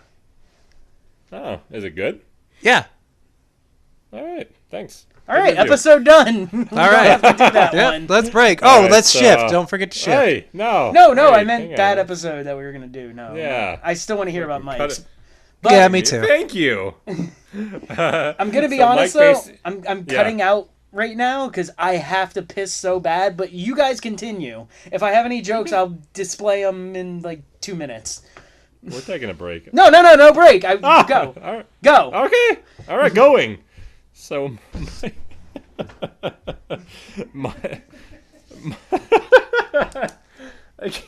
I can't go when you're peeing. I'm trying not to talk so you can pee Oh my faster. god. No. Did you bring your fucking microphone with you? That's crazy. Is Thanos with? Oh, so this is just me talking to myself. It's kind of funny. I'm not going until you're back in your microphone. Well, no, I want to pee. I don't want to have a full bladder when you're empty. Oh my It's god, insanity. you little girls. Dude. All right, time out. I'm going to. No, I'm back. I'm I'm back. sorry. I'm going to pee right now. All right, well, hello everybody. I'm back. Well, if he's peeing, I'm peeing. Dude, no. So I got to hold the show down myself now. Is what we're saying. You're by yourself right now. All right, so there's a lot of shit I want to get off my chest on this show now that I got the chance. You know, the fucking government. Let me get on this. Tell us about the government. Oh, dude, I hear your stream. It sounds great. You both have great streams. Holy shit. White water rapid. Dude, you both sound really healthy. I like that. Yeah, my prostate's pretty good. Ooh, I like to hear about your prostate. I'd like to tickle it. Yeah, Brad Pitt gets in there like quarterly. Brad Pitt, Brad Fist. Hell yeah. Oh, there's more. Oh, there's more, apparently. He's peeing like in Austin Powers, folks, where it stops and then just goes back. And it doesn't stop.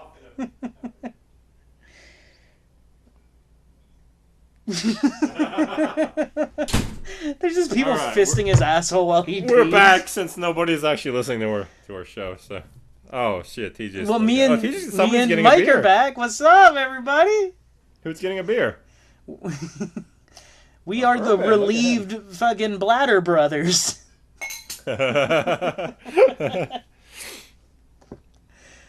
Dude, it's great. I love it. I love it. That's fantastic. All right, so Are you Yes. back on mic? but I Oh.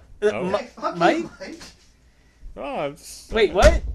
I'm not back. Who cares? Fuck it, Mike, go. Go, yeah, go. Okay, no. Or let's So- have our own conversation.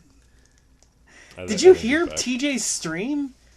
No, I was. Hello and welcome to 16 Ounce Cinema, where we're a bunch of assholes and shouldn't be on mic.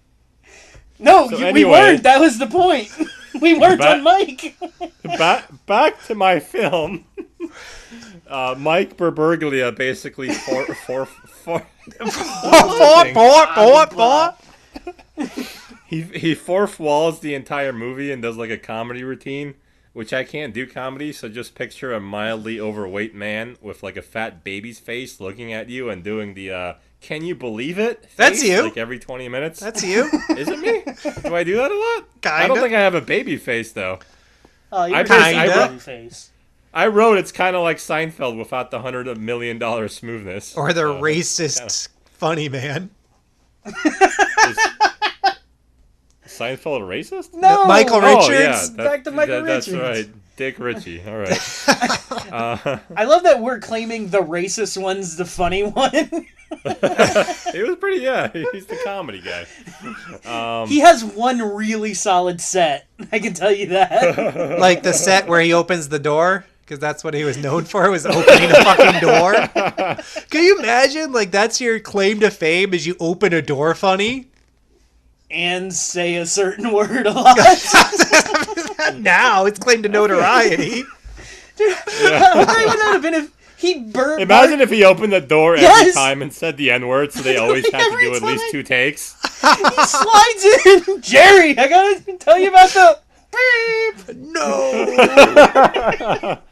I wonder what he's come doing on. right now. Well, by Mike's logic, he's still a millionaire, right? So, Yes. damn. Of course. He's like a 50 millionaire. A What do you mean? 50 millionaire? Millionaire. No, I'm totally looking up his net worth while you start your Yeah, movie. I'm gonna guess 28 million. What do you guess, Angus? I bet he spent all his money like he was a certain kind of rich. Yeah. Oh, no.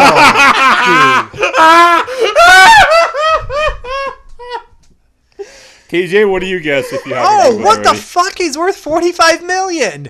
No. No, I told you. I was closest to my first guess, but then I guessed 28. I don't believe that at all. Dude, the Seinfeld, he's getting Seinfeld money for like 30 years. What do you mean? Yeah. Dude, I'm imagining it's problem child money he's been getting. Dude, that's that gotta make a UHF movie. money coming in. Oh my god. Weird Al just writes him a check every month by hand. Oh shit. All All right. right, so my movie is like a romantic comedy with an almost hot redhead.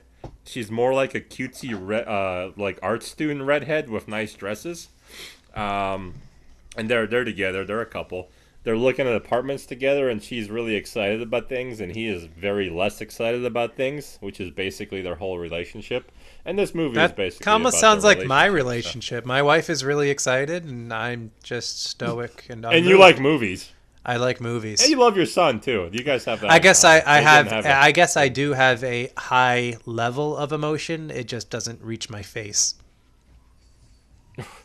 What? What does that mean? Could you explain that? For I the don't audience? express my emotions very well. He looks or like often. he wears a no mask. Yes. Dude, you know what would be hilarious is a no means no mask. He's just wearing the Asian ghost face. NOH means NO mask. Yes. Also, Now I'm getting just vaguely racist trying to sing No yeah, Theater. that was very 80s comedy. I though. was That trying good. to sing the song from Ballad of Kuryinko, which was told in the manner of traditional No Theater.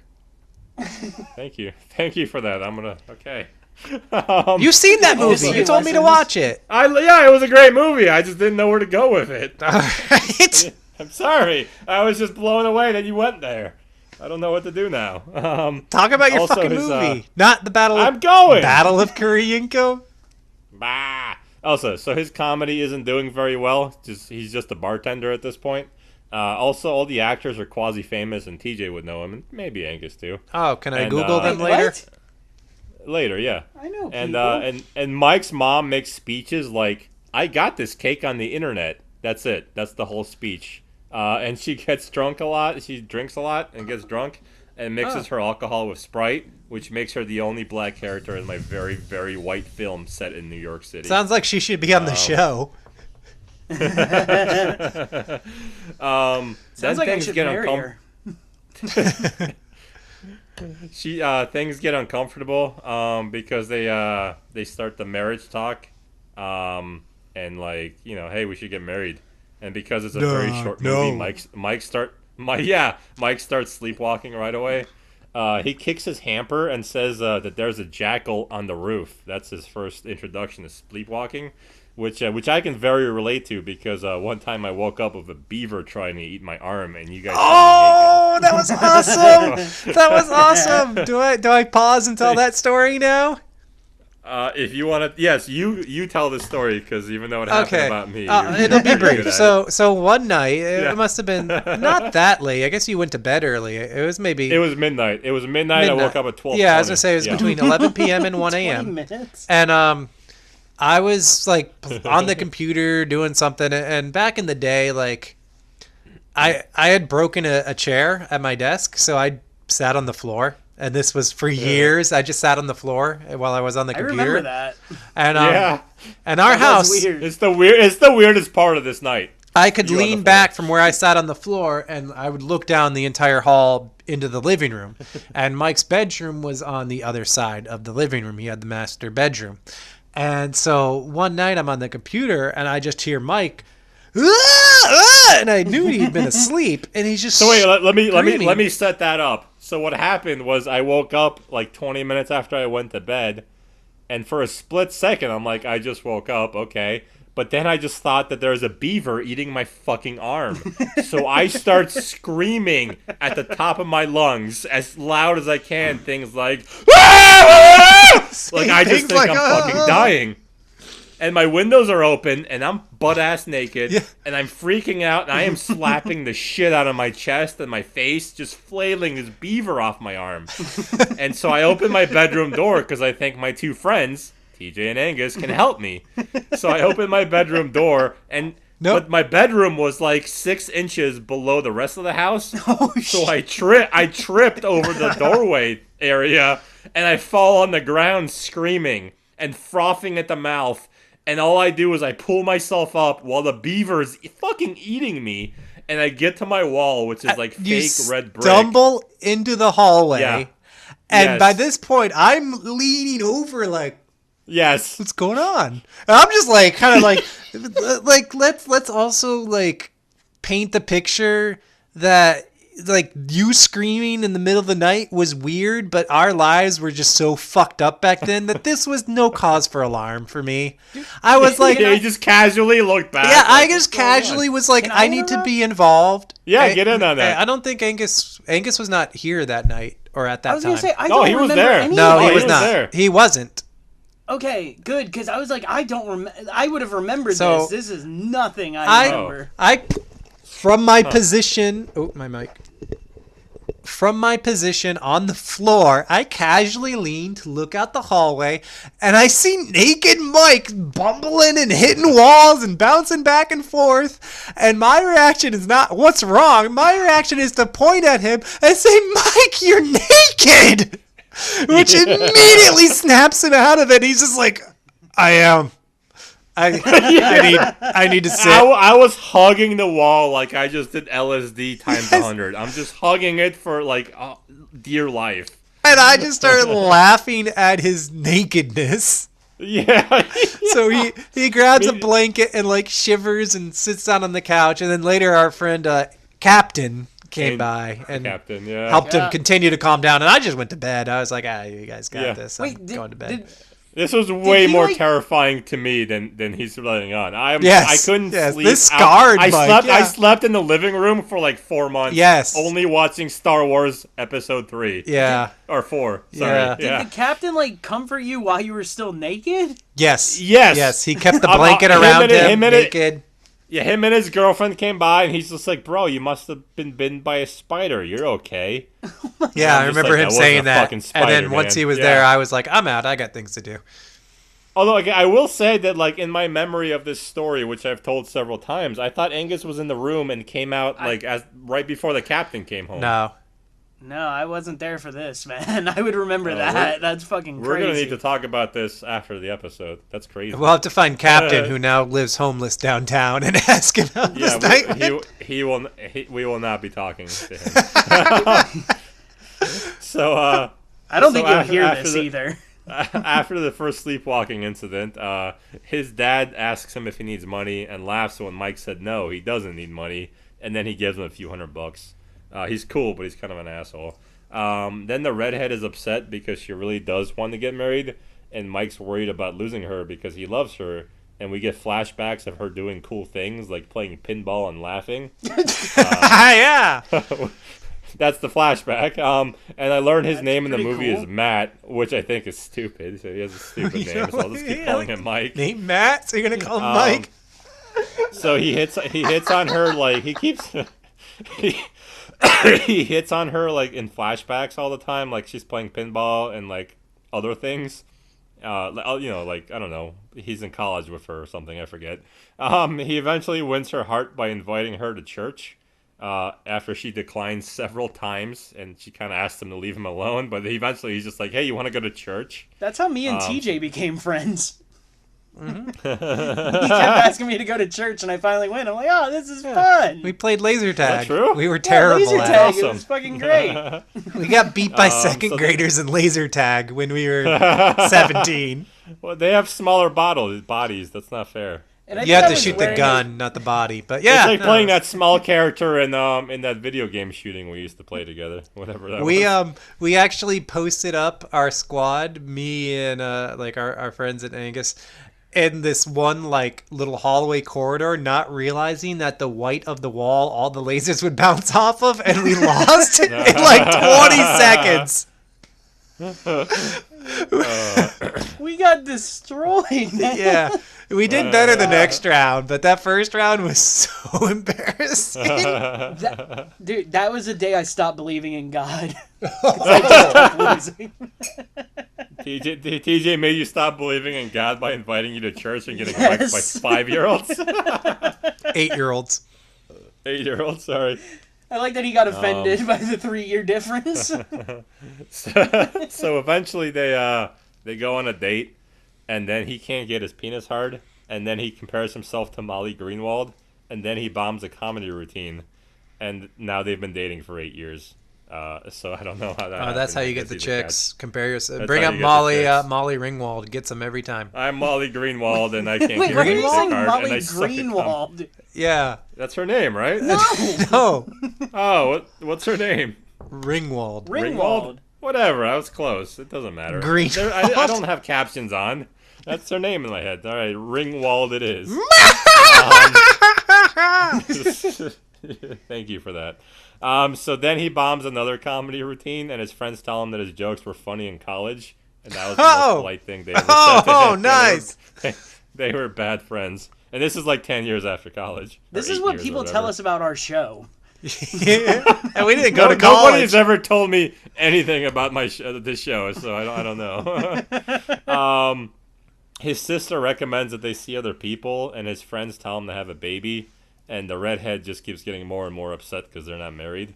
I do feel bad for her because she's out of his league, and like she has a job. I really want to She can look up talk this to people. cast. Is it part of any of your selling points if I do? No, go ahead. Yeah, they don't matter. Don't at all. look it up. We made a rule.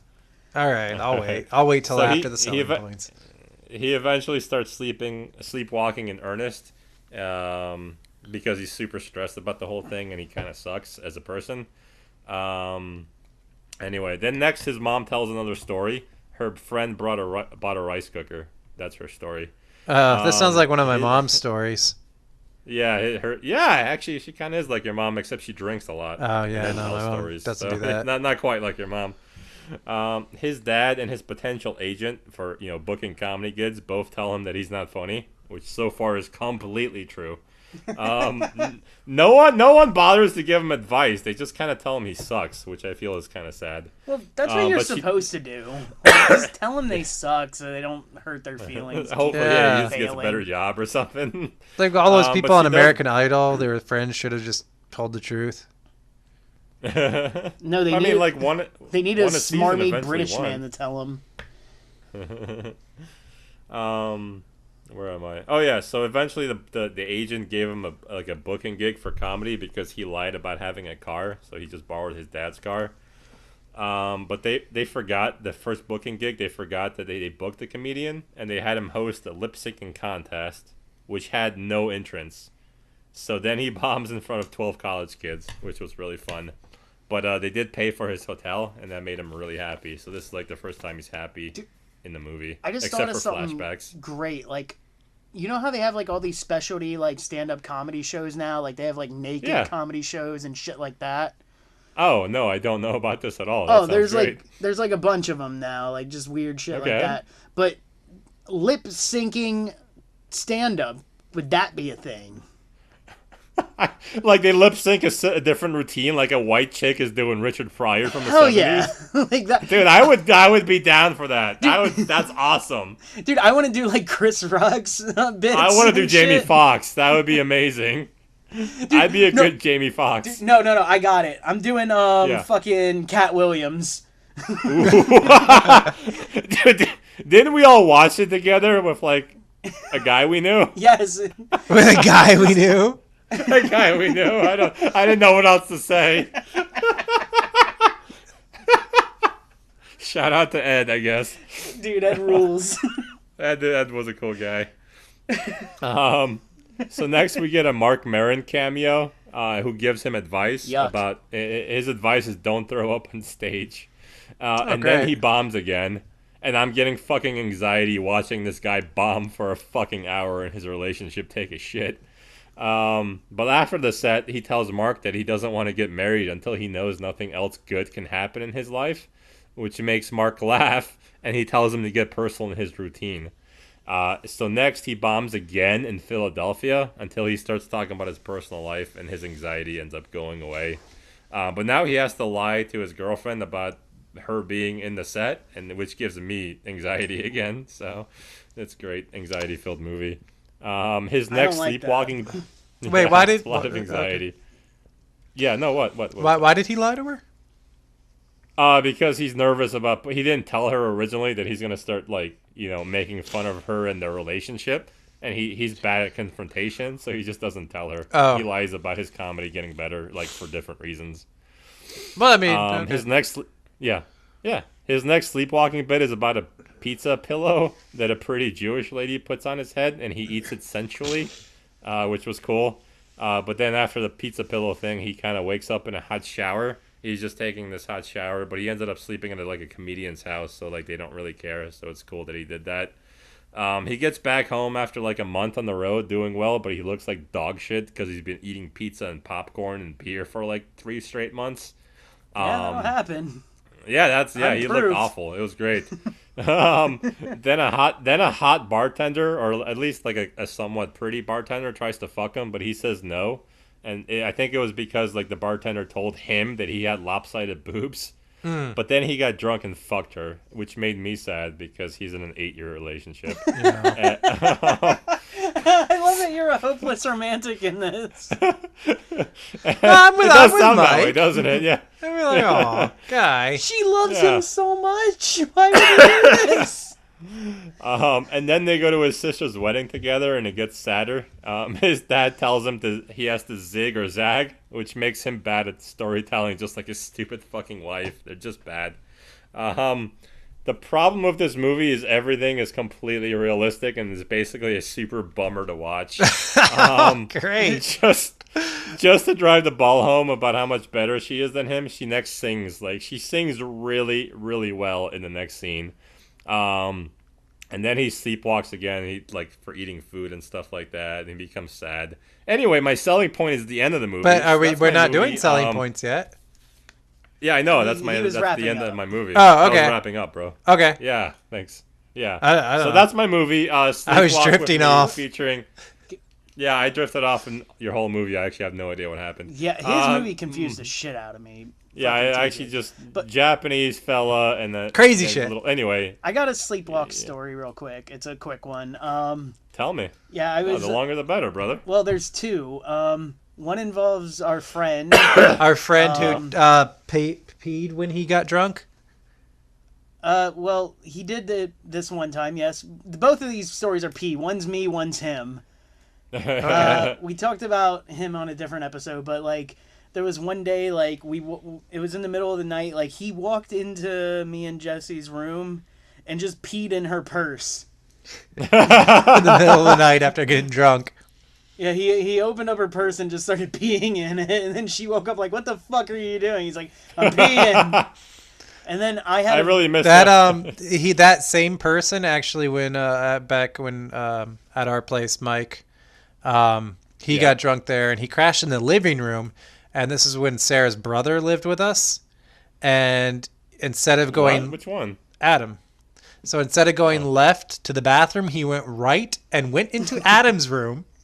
And then he turned and was about to piss on Adam's big screen TV. Adam woke up and said, "Bro, what are you doing?" He's like, "What are you doing? This is the bathroom." And he's like, "No, dude, you turned right when you should have turned left." And he's like, "Oh, my bad." That's what he The said. weirdest too. part of He that thought he was story in is our he didn't lock bathroom. his fucking door. What the Yeah, hell? he almost pissed on his TV. And was so shocked angry. that he was so surprised Adam was in the bathroom already. That's the same shit he said when he went on her purse, in her purse. The funny thing is, I think he unzipped it as if that was This lifting guy's the really boat. bad at his awareness. So let's man. also What the go hell? back to when we were 17 and our biggest oh shit was we used to get drunk in Angus's bedroom, and Angus had a living room, and then it had a sliding glass door to a little Florida room, which is a converted garage in the very front of the house. And that was where the fridge was, where we kept all our soda. We'd keep the soda cold in there and then just mix our booze in the bedroom. This person, we keep unnamed, decides, okay, it's time for another soda. He walks head on into the glass door. And Angus chases after because he knows and he hears it. And Angus is there in time to hear this person saying to Angus's mother, "There's a force field." With Can't believe that idiot went to the army. Dude, because my mom like would stay up all night. Like she stayed up until like 2 a.m. usually, so she was always there on the couch watching TV, and he just fucking booms into it and does that thing where the fucking glass like jiggles. Yes. And he's just like, I stayed in the bedroom and I heard it hit. And then you guys came back and like, oh. He told me what he said, and he was just like, "I'm sorry, I'm drunk." Like, he is such a sloppy drunk. It was awesome. I kind of missed that stuff. He's not around anymore. Yeah. All right. So, anyways, the other. God, that is fucking funny. The force field thing. But yeah, like I pissed. In my. I had a guinea pig, and I picked up his house out of the tank while I was drunk sleepwalking, and I pissed in his house as if it was a bowl. But if you know anything about guinea pig homes, they have holes on the top of them so they can breathe. So it's just pissing straight down onto the floor through the holes. Yeah. And I guess I put the goddamn thing back onto him. I hope I get extra points for bringing up all these sleepwalking stories in my yeah. sleepwalking movie. Oh, man. All right, let's Well, get to it's time for our best bullet points. Angus, what do you got? All right, well, I had to dig hard. I'm not going to go with anything from the movie itself. The movie explains itself. It's fucking hilarious, as you could tell. But I'll get into a bit of about the writers and the director of the movie. All right. So these are like a little of their bullet points of what they've done. So the writers, the movies that they did were they wrote Leprechaun 2. Ooh. I love it already. Candyman 3. Ooh. What? And Wrong Turn 2.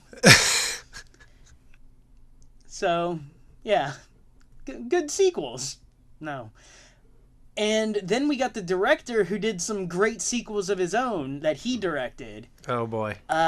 First would be he directed Inspector Gadget 2. Oh! And we have a episode, like a show favorite sequel. He directed Jingle All the Way 2. Oh, wow, we're bringing it all together now. Back to your Larry the Cable Guy reference earlier. So That's insipid. All right. there is that.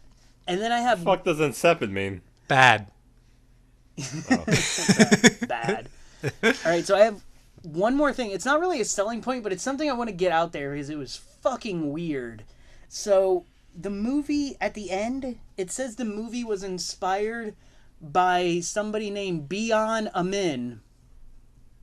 I guess. Okay. I don't know how to pronounce it, but Bijanimiin. All right? Okay. So I Googled this to find out who this was and couldn't find anything. Nothing. Why didn't you ask Carrot Top? Well, hold on. Tweet I him. did. No. Apparently there's another like a website where they review movies, and I'm not going to promote it because fuck this guy, but he's the only person who ever posted anything about this name, and it says in his description, he said, perhaps the most puzzling thing about Chairman of the Board is to end with the on-screen dedication that reads, inspired by Bijan Amin. That's fucking mysterious. I can't find anything about this guy online, nor what credit it actually means. Did he come up with the idea for the movie? I haven't got a story by anything. He cannot figure out who this person is, and he said this guy is like his Kaiser Sose. So I kept searching, and I did find something. Is it a pet? Okay. I found out that it was a child. It was a Muslim child from 1985 to 1996 is when he died. That's it. Of cancer? That's all I know is I have his up? I have his gravesite. That's the weirdest fucking selling point I've ever heard. That's Yeah. so. So- Chairman of the Okay. board has an unsolved mystery. Yeah, like it's on findagrave.com. Wow. Ha! So if we ever want to go look this guy up who inspired chairman of the board, we can. And No, like, we gotta just have who was Carrot Top. inspired? Like the director of Jingle All the Way 2, the writer of Wrong Turn 8, or Carrot Top No himself? idea. But it's an 11-year-old buried in Westwood Memorial Park, Los Angeles County, When did California. but he was still alive when the movie was made. No, he died in 96. The movie came out in 98. Oh, I was thinking. Well, what this really means is this fucking director Movies are- killed a child and just put it on screen and like nobody will fucking see this movie. You know what's even weirder? Is like on the website, there's like I guess you can leave flowers, and only 3 people have left this kid flowers. You mean not many people are watching Chairman of the Board and coming to his online gravesite? I guess one of them is so old it's not even listed. Dude, One I of want to them's shit on this kid's grave. one of them's from 2013 and the other one's 2015. So listeners, go leave this kid a comment on findagrave.com. Like, follow, and share Bijan Amin's grave. BIJANALIAMIN. And let this little kid know that we loved him. He's dead. And Well, thank him for Chairman of the Board. Yes. If not for him, we would not have the jacked Carrot Top we have today. And that's my selling point. All right. My selling point, as if my movie wasn't crazy enough, is that there are 2 wrestling matches in my movie. Oh, hell yeah. One takes place in the 50s period piece. The kids get together and they dress up as their favorite wrestlers, and they actually have a wrestling rink, like, roped out in the woods, and they straight up have a wrestling match, and it looks like a wrestling match. And Any blading? no blading. Well, later there is that blading where the kid pulls a switch knife and cuts himself. So yeah, there's blading. Were they Japanese death matches where they have like barbed wire ropes and shit? No. Explosions and thumbtacks. The second one is when we Exploding meet tables? the duck girl and her mom. They're in a diner, and they put a fake roach into their ramen to like try to get the free food and complain. But then someone else a couple tables over calls over the waiter and then starts to complain, and then like the owner and the chef come out. And these guys must have been actual Japanese wrestlers because they are built and they look like wrestlers. And there's this huge brawl where they actually beat the shit out of these other guys. Like they throw them through the window out into the street, so it ends up becoming a parking lot match. They of course beat the shit out of them onto cars. Yeah. They do all sorts of throws and grapples. I don't know names of moves, but there's definitely some recognizable moves in there. I was just like, holy shit. And then the punchline of it all was that the waiter then comes to the women and said, "Oh, you were calling me earlier before all that. What did you need?" And they're like, "Oh, we just wanted to know what's in this ramen." And then the chef goes, "Cockroaches, of course." And that's my selling point, is that there's 2 wrestling matches. That's a pretty good And selling glory point, to the I'll be honest. filmmaker. Mike, Glory to the filmmaker. I hate it. I hate it so much. Mike, do you remember the Japanese guys, the ones who we talked about going after Val Venus and his dick? Oh yeah, like Taka Michinoku. Taka Michinoku was the big one, but who was the blonde dude with the glorious blonde hair? Do you remember him? I know who that is, but I can't. Oh shit! One of I these don't know guys his did name. have blonde hair. That's what I'm thinking. It might be one of these guys because they were great. Oh shit! Yeah, you might be right. Yeah, I'll have to look into that. I can't remember that guy's name though. Because they were around for a few months, but they were huge in Japan. That's why they came over in the first place. So, yeah. So we'll look that up. And my selling point for my sadness of a film is basically just the end of the movie. Mike Birbiglia jumps out of a window of a La Quinta hotel after dreaming that his dad is a military general during an apocalypse, and he starts bleeding and shit like that. he has other dreams about like comedians shooting him and stuff like that. And he also has a dream about a doctor named Dr. Sleepgood, who like he dreams about him in his car when he's driving in his car sleeping. He's the one that about him called trying to to like help him. So anyway, like that, my selling point is basically. Oh, I don't even know why this is. My selling point is the end, and basically the entire movie. Dr. Sleepgood, I don't know. I guess I forgot to write, but he's my most selling point. But basically, it's just like the movie makes you feel feelings which you didn't expect because it's a fucking 80-minute long comedy. You know, a comedian guy, and yeah, that's my movie selling point. It just makes you feel. It has the feelings. feels. It has the feels very hard, and like a real feel. Like it's not like artificial. It's just this fucking guy's story, and it's fucking sad. Yeah, you know, and, you know it's that's yeah. a true story, right? That he actually walked through a fucking hotel window sleepwalking. Yeah. I don't like. He didn't explain like because I looked it up. I didn't get like what he made up, but he said 70% of the movie is like basically true. Like that and, was like, but I remember that part was true, and I'm just like, that's fucking wild. That was one of the things he became famous for. Was like people knew him because he like fucking went through a goddamn window. That's a yeah. Then that's he walked back through the. He walked back through like the whole place. He's just bleeding profusely. He's like, I'm in the other room. I'm just gonna go lay down. That's way cooler than being known for bursting through a door and saying the N-word. No, it's not. Yeah, but it's not $45 million. Cool, That would have been great if, as he was falling out the window, that's what he said. Oh no! Dude, what great this last country's words. for us.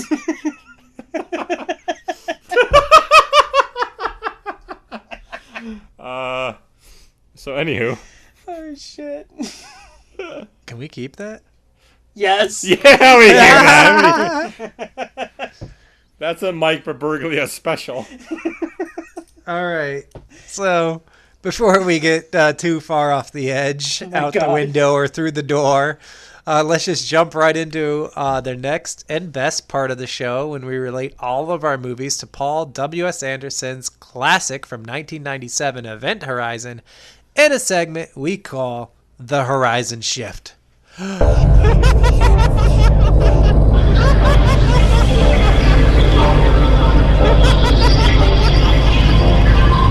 Angus, yeah, bring Carrot Top aboard, either the Lewis and Clark or the Event Horizon.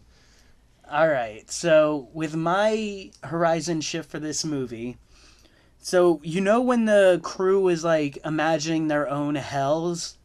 Mm-hmm. Yeah. Like Kevin Quinlan, the fucking kid with the shitty legs, like Weir with his fucking dead wife in the tub and everything. Yes. Basically, like I can imagine this is a lot of people's hell, is just seeing Carrot Top do his goofy fucking prop comedy. And I'm sure there have been people before they died who have imagined this in their head before they went to hell. That is my Horizon shift. All right. All right. So mine is like, as we saw or you heard through the movie, is you see all these different like parts of Takeshi Kitano like come out and unfold. You really get a look inside of his head, and the movie brings all of that out. Just like the Event Horizon looks into the heads of all the different characters and brings out, you know, their destruction, their creative destruction, Takeshi calls it, and so does the Event Horizon. It finds their fears and makes them real, just like he finds his feeling and tries to make it real in the movies, but often it leads to his own destruction. That's my shift. We got similar ones this time. Yeah. All right. So my Horizon shift here is Mike's sadness. Is like the sadness of losing the crew of the Event Horizon to hell. So yeah, I get it. Like he didn't burn alive, or his insides didn't come out of his throat while his friends, hands clutched them. But really, is 10 years of sadness and failures like any worse than hell that we depicted in the film? I imagine not. So basically, just imagine the alternate universe demon thing that gets tired of like fire and brimstone, and he just starts using our emotions against us instead. I mean, fuck all that, you know? That's fucked up. I don't want my emotions in there like that. So that's my shift. The movie is a reimagining of the hell that awaits us. So the evolved event horizon, instead of just straight killing, moves on into more prolonged suffering. Correct. I got something for I'm into that. it. For you, Yeah, Mike. thank Like, you. I don't want to help you out, but Don't. remember when Baby Bear was outside of the ship and, like, was all bleeding and stuff, and then they had to bring him back in through, like, the window and stuff? Yeah. It's kind of like when he went out the window and came back all bloody and stuff. You know what I mean? Okay, like before and after Sadness? Yeah, like he. Baby Okay. Bear went Yeah. out a window and got bloody, just like the main character in your movie went out a Oh, window and yeah, got bloody. Yeah. I was trying to get more emotional. No, No, I but I like like yours, yours but I'm too. just I like it. I'm giving you like Yeah, a little double. bonus. Yeah, double shift. I like it. All right, you. so it's time for voting. Angus. Oh god damn it. Honestly, TJ's movie I couldn't fucking follow at all. Like half the time I didn't know if it was a movie that they were doing or like part of it. Like I don't know. It was weird, but it seemed kind of cool because it was like a mixture of different things. So I like that. That seemed kind of cool. I like Japanese people. Yeah, they're cool people. Mike's movie is something that I wanted to see before, but I didn't realize it would be so fucking sad and depressing. There is a lot of humor that I couldn't. That I couldn't No, come I get across, it. but And yeah. don't try to Yeah. save yourself. I'm just saying. Yeah, no, I know. Yeah. Huh, fuck, man. This is probably the toughest one for me. I'm gonna go with TJ's strictly because it's so fucking weird. I want to see what's going on in it. Like, it's just, it's interesting how fucking weird it sounds. Yeah. So I go TJ. Whew. I liked Mike's shift quite a bit. There was some thought in that. You didn't quite have a selling point. Angus has a totally unsolved mystery, which I don't know. Oh man, I'm once again really torn. But This is a rough episode. I think as much as stupid as it sounds, I don't like being sad, and I'd watch Angus's movie through the lenses of thinking, what does this have to do with a dead 12-year-old Muslim boy? Oh no. And that's after looking up your cast, Mike, which you would have swayed Angus because David Wayne is in your movie. Oh, dude. Yeah, you could have had me with David Wayne. Who the fuck is David Wayne? From He played Stella. Pete. But yeah, he was in Stella. He's directed. He directed Role Models. Yeah. Huh. Wet Hot American Summer. He's fucking I guess great. I missed that. Did he do Wanderlust? Yes. Yeah. I think that was like the last big budget thing. Now they do like those Wet Hot American Summers on Netflix. Mm-hmm. They're all right. It's not as good as a regular. So Mike, you movie. gotta vote. What, me? Yes, you. That's how this I didn't works. expect that. All right, I didn't see that coming. So I guess I'm a little disconcerted now. I was 100%. I was about to 100% vote for TJ's incomprehensible wrestling movie, mostly because of the wrestling. And otherwise also because I, just like Angus, I completely blanked out for 80% of what the hell is happening. I couldn't follow at all. I wanted to. However, TJ bringing up what was good about your movie and making me watch it as a mystery for children. Oh, you bastard! Man, I know. I was just like, damn, like he's right. That would be amazing. But I have to follow my heart, and even though with extreme sadness, like my film, I have to vote for TJ. 'Cause I'm more interested in All right. I'm it, excited. even though I don't. I'm looking at my list of possible themes. I'm not thrilled by them right in this moment. Well, I'm not thrilled about you winning 2 in a row. That's So, I won the last one. well, but we did Oh, decide we're going to have a okay. special Never mind. themed episode next episode. So can I just name my theme at the end of next episode? Yes, I think that's more Okay. preferable is to That's name cool. it. Yeah. All right. So Are we going to now- give the backstory to this? Yes, I'm about Yeah, to. absolutely. So we decided, last year we had a couple special themed episodes, and we just delayed, the winning theme till after they were done. So recently, you might recall, we have a new metal group. If you'd like to join, just shoot us a message. We'll get you an invite. Anyway, we have a new metal group, and we decided to allow a And Horthon new metal and Horthon new metal. Schuldiner into the group, even though he had a name of what is a black metal guy and a death metal guy, so it's clearly probably not a real account. We're like, whatever, we'll let anybody into the new metal group. He's in there for a couple months, right? I'd say about a month he was in. Yeah. Yeah, So the other day he goes in there and says basically this is all a bunch of new metal mallcore bullshit, and then he called us posers. That's made my week. I'm a 32-year-old man getting called a poser because I like new metal The funny thing in is, 2019.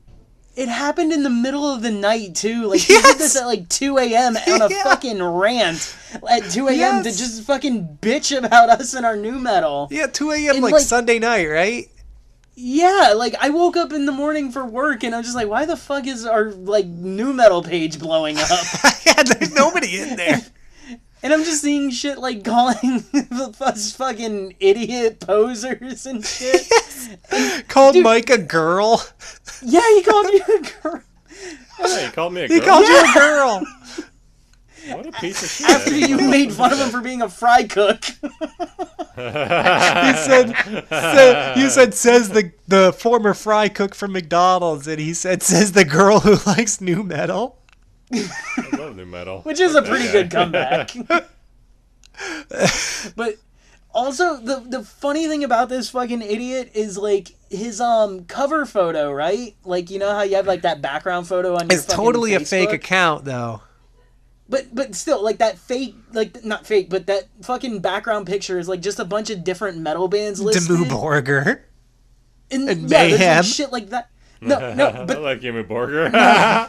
but none of it makes sense because there's bands like that. Then there's Mayhem and fucking Dark Funeral and shit. But then in the middle of it, there's fucking Soulfly on that list. It has Soulfly listed. Oh, I didn't catch that on his profile. No, that was the first thing I saw. Was Soulfly just popped out, and I was like, "Oh, that's why he joined." He joined the group. Well, it's a fake account, Because- but he joined the group because our main photo is Soulfly.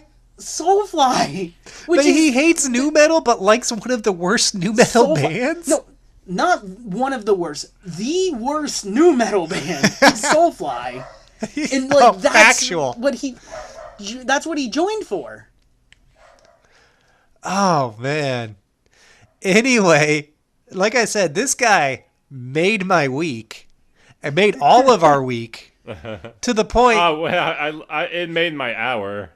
Oh, come Yeah, I don't know on. about week. You That's for sure. agreed, same it as made the a rest day. of us, that we were was a so great day. inspired by this man, this fake account, possibly legitimately trolling us. I think those were his real feelings. Even though he had definitely that was his real. he had a fake Facebook account, but I felt that the emotion behind calling us posers. Well, however we like new metal in 2019, it's not cool to like new metal anymore. No. Not at all. And like we said, the joke of it is our main picture is Soulfly. Yes. So we're obviously shitting on ourselves for liking this Oh, garbage. wait, whoa. Hang I don't- on. Is there... Wait. What? I love new metal. Right. I know love what new you're metal talking too, and I about. enjoy do a too. few Soulfly songs even. But we've got to admit, it's not cool I know it's not to like good. new yeah, metal okay. anymore. It's not in vogue. I thought I was left out of joking. No, everybody No. loves Years, shitting on new metal. I got really nervous.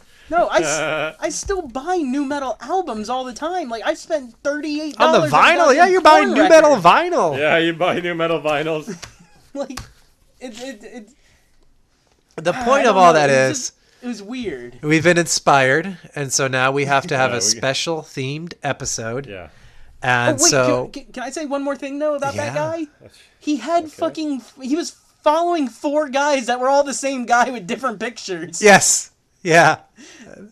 And it this- was all old dude with a beer, a different beer. A different beer, yes. They, actually Yes. they all look like George R.R. Martin. So Yes. this George R.R. Martin guy who loves to drink craft beer. So my theory was that's the real guy.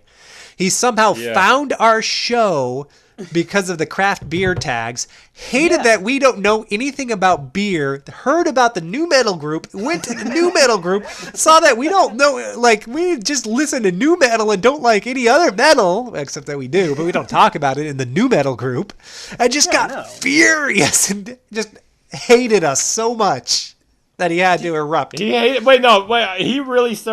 hated us when I posted Tantric, so maybe he really hates Days of the New and Tantric. Maybe he just really hates those two groups. One of the funny things... Or he really loved Days of the New, and so, like, when they broke up and they made Tantric, he was just like, I fucking hate this band. Days of the New is listed in that thing with Demu Borgia and shit. Oh my god, so my theory could be completely true. But it's funny because, like, there's another guy that's in our group who listens to the show, and even he was like, what the fuck? So he looked up that guy, too, and it's like, what the fuck? He's like, this is definitely a fucking fake dude. Like, this makes no sense. Like, it's obvious what it is. Yeah. Why did it make him angry after a month of, like, following it? Yeah, there's been a couple posts in that time. Anyway, our next episode Let's do it. is going to be we gotta call it a night. movies with new metal soundtracks. And I think we're gonna be kind of open on this. They can actually be like the released soundtrack or actually in the movie, right? Yeah. So like if the movie doesn't there's a feature few a lot of of new them metal, but throughout. the accompanying CD that came out with the movie's name on it was all new metal, we're good, right? Yeah. Yeah. Okay. Yeah, that's great. Because I think my pick falls What into if that like category. the trailer played new metal song, but they didn't have new metal in the video in the movie? If Either the has to movie be doesn't- in the- Yeah. I think it has to be in the movie or a soundtrack had to be released with a bunch of Okay. new metal songs. Exactly. That's Cool. it. So if Alright. it's not actually in the movie or the score of the movie, but there's like the official release soundtrack, because they did that a lot too, where like the movie was just a score and they played like a new metal song in the credits, and then they released a soundtrack which is all new metal that wasn't in the movie. But that's okay. If the soundtrack released was all new metal, that's fine. If no new metal actually appears in the movie, we're still good. Hell yeah. All right. And then do we say, yeah. I think winner? at the end we should have we should all come with our track lists for the soundtrack, the officially released soundtrack, and have a contest for best soundtrack. I like that. All right, I it's wanted done. to suggest something similar, but Take us away, baby. hold on. Are the winner? Are we gonna do the special thing, or do we? Yeah, save, oh yeah. Or do we save the winner gets what it a is until the winner the next episode? No, yeah, we say the winner of this episode gets a Soulfly T-shirt from the other. Yeah, the we're other gonna guys do have some to buy promo him a shots Soulfly shirt. in a Soulfly shirt. You'll see pictures of the winner in a Soulfly shirt. Yes. Back to the primitive, right? Or winner's choice. I don't know, man. Those shirts are out of print now. Oh, damn. All right. Dude, you know what's hilarious? I actually own a Soulfly shirt. It's at my parents' house. You cheater. Dude, TJ, go pick it up. Yeah, it's right on the block. Dude, it's hilarious. It glows in the dark, and on the back it says really big. And I God. bought this in fucking 8th grade. It says really big on the back, "Bring the shit." And it glows in the dark. Dude, I wish I had my Cradle of Filth T-shirts. I had like 3 of them. I had one, and I gave it away, and I'm sad. We're talking about Mike's Yeah. clothes again. Let's go. All right, All right. Yeah, let's call it a night. let's wrap this up, folks. So, Goodbye. we have been 16 Ounce Cinema. We would like you guys to follow and rate us on any site where you're listening to this: iTunes, Google Play, Spotify, any of the other weird ones I don't know about. I keep seeing new things every day. Follow our Facebook page to keep updated. We'll show you some of these pictures that we've been talking about. And Hit us shit up like to that. join Hit the us new up metal on Twitter group. now Hold that on, we hold have on, a- hold on. Oh, sorry. Oh. Go to the Instagram. I run that a little bit. I'll give you guys updates on new episodes and whatnot, and every now and then. But we've talked shit about it in the past, but we've recently went on to Twitter, and I will let Mike explain that. Yeah, we have a Twitter. We're at 16 Ounce Cinema. Come say hello. I post things and talk to people. That's all I have to say about it. Can I throw something into that? Yes. Which is really cool. Yes. We've actually Yes, of course. we've actually had some of our tweets liked by the writer of Event Horizon Yes. and Baby Bear. And Noah And Huntley. Baby Bear. Noah Huntley not knows only that, you exist. I have interacted with Noah Huntley verbally twice. I feel like we're best friends. Verbally, That's fucking crazy. like he called you. Well, verbally. What's the written verbally? What would you call that? Text. Correspondence. Communicated with Noah Huntley, our favorite actor. Dude, I really think you could get him on the show. Like, he didn't like me, obviously. He likes you. He tweeted back at me to watch his new movie, Royal Highness, on Lifetime Network. Hell We're yeah. gonna do it. Yeah. That's our next next 16-ounce live commentary. Hell yeah. I'm all in for that. Dude, oh my god. If we can get him to do a Q&A after we do the movie, how fucking cool would that be? That would be the coolest. Oh man, 2019's a big year for us, people. We're getting Noah Huntley finally. Yeah, we're gonna get a 4th listener. It'll be great. We have becomes the like listener. 6 now, Well, all right, cool. Including us or excluding us? excluding us.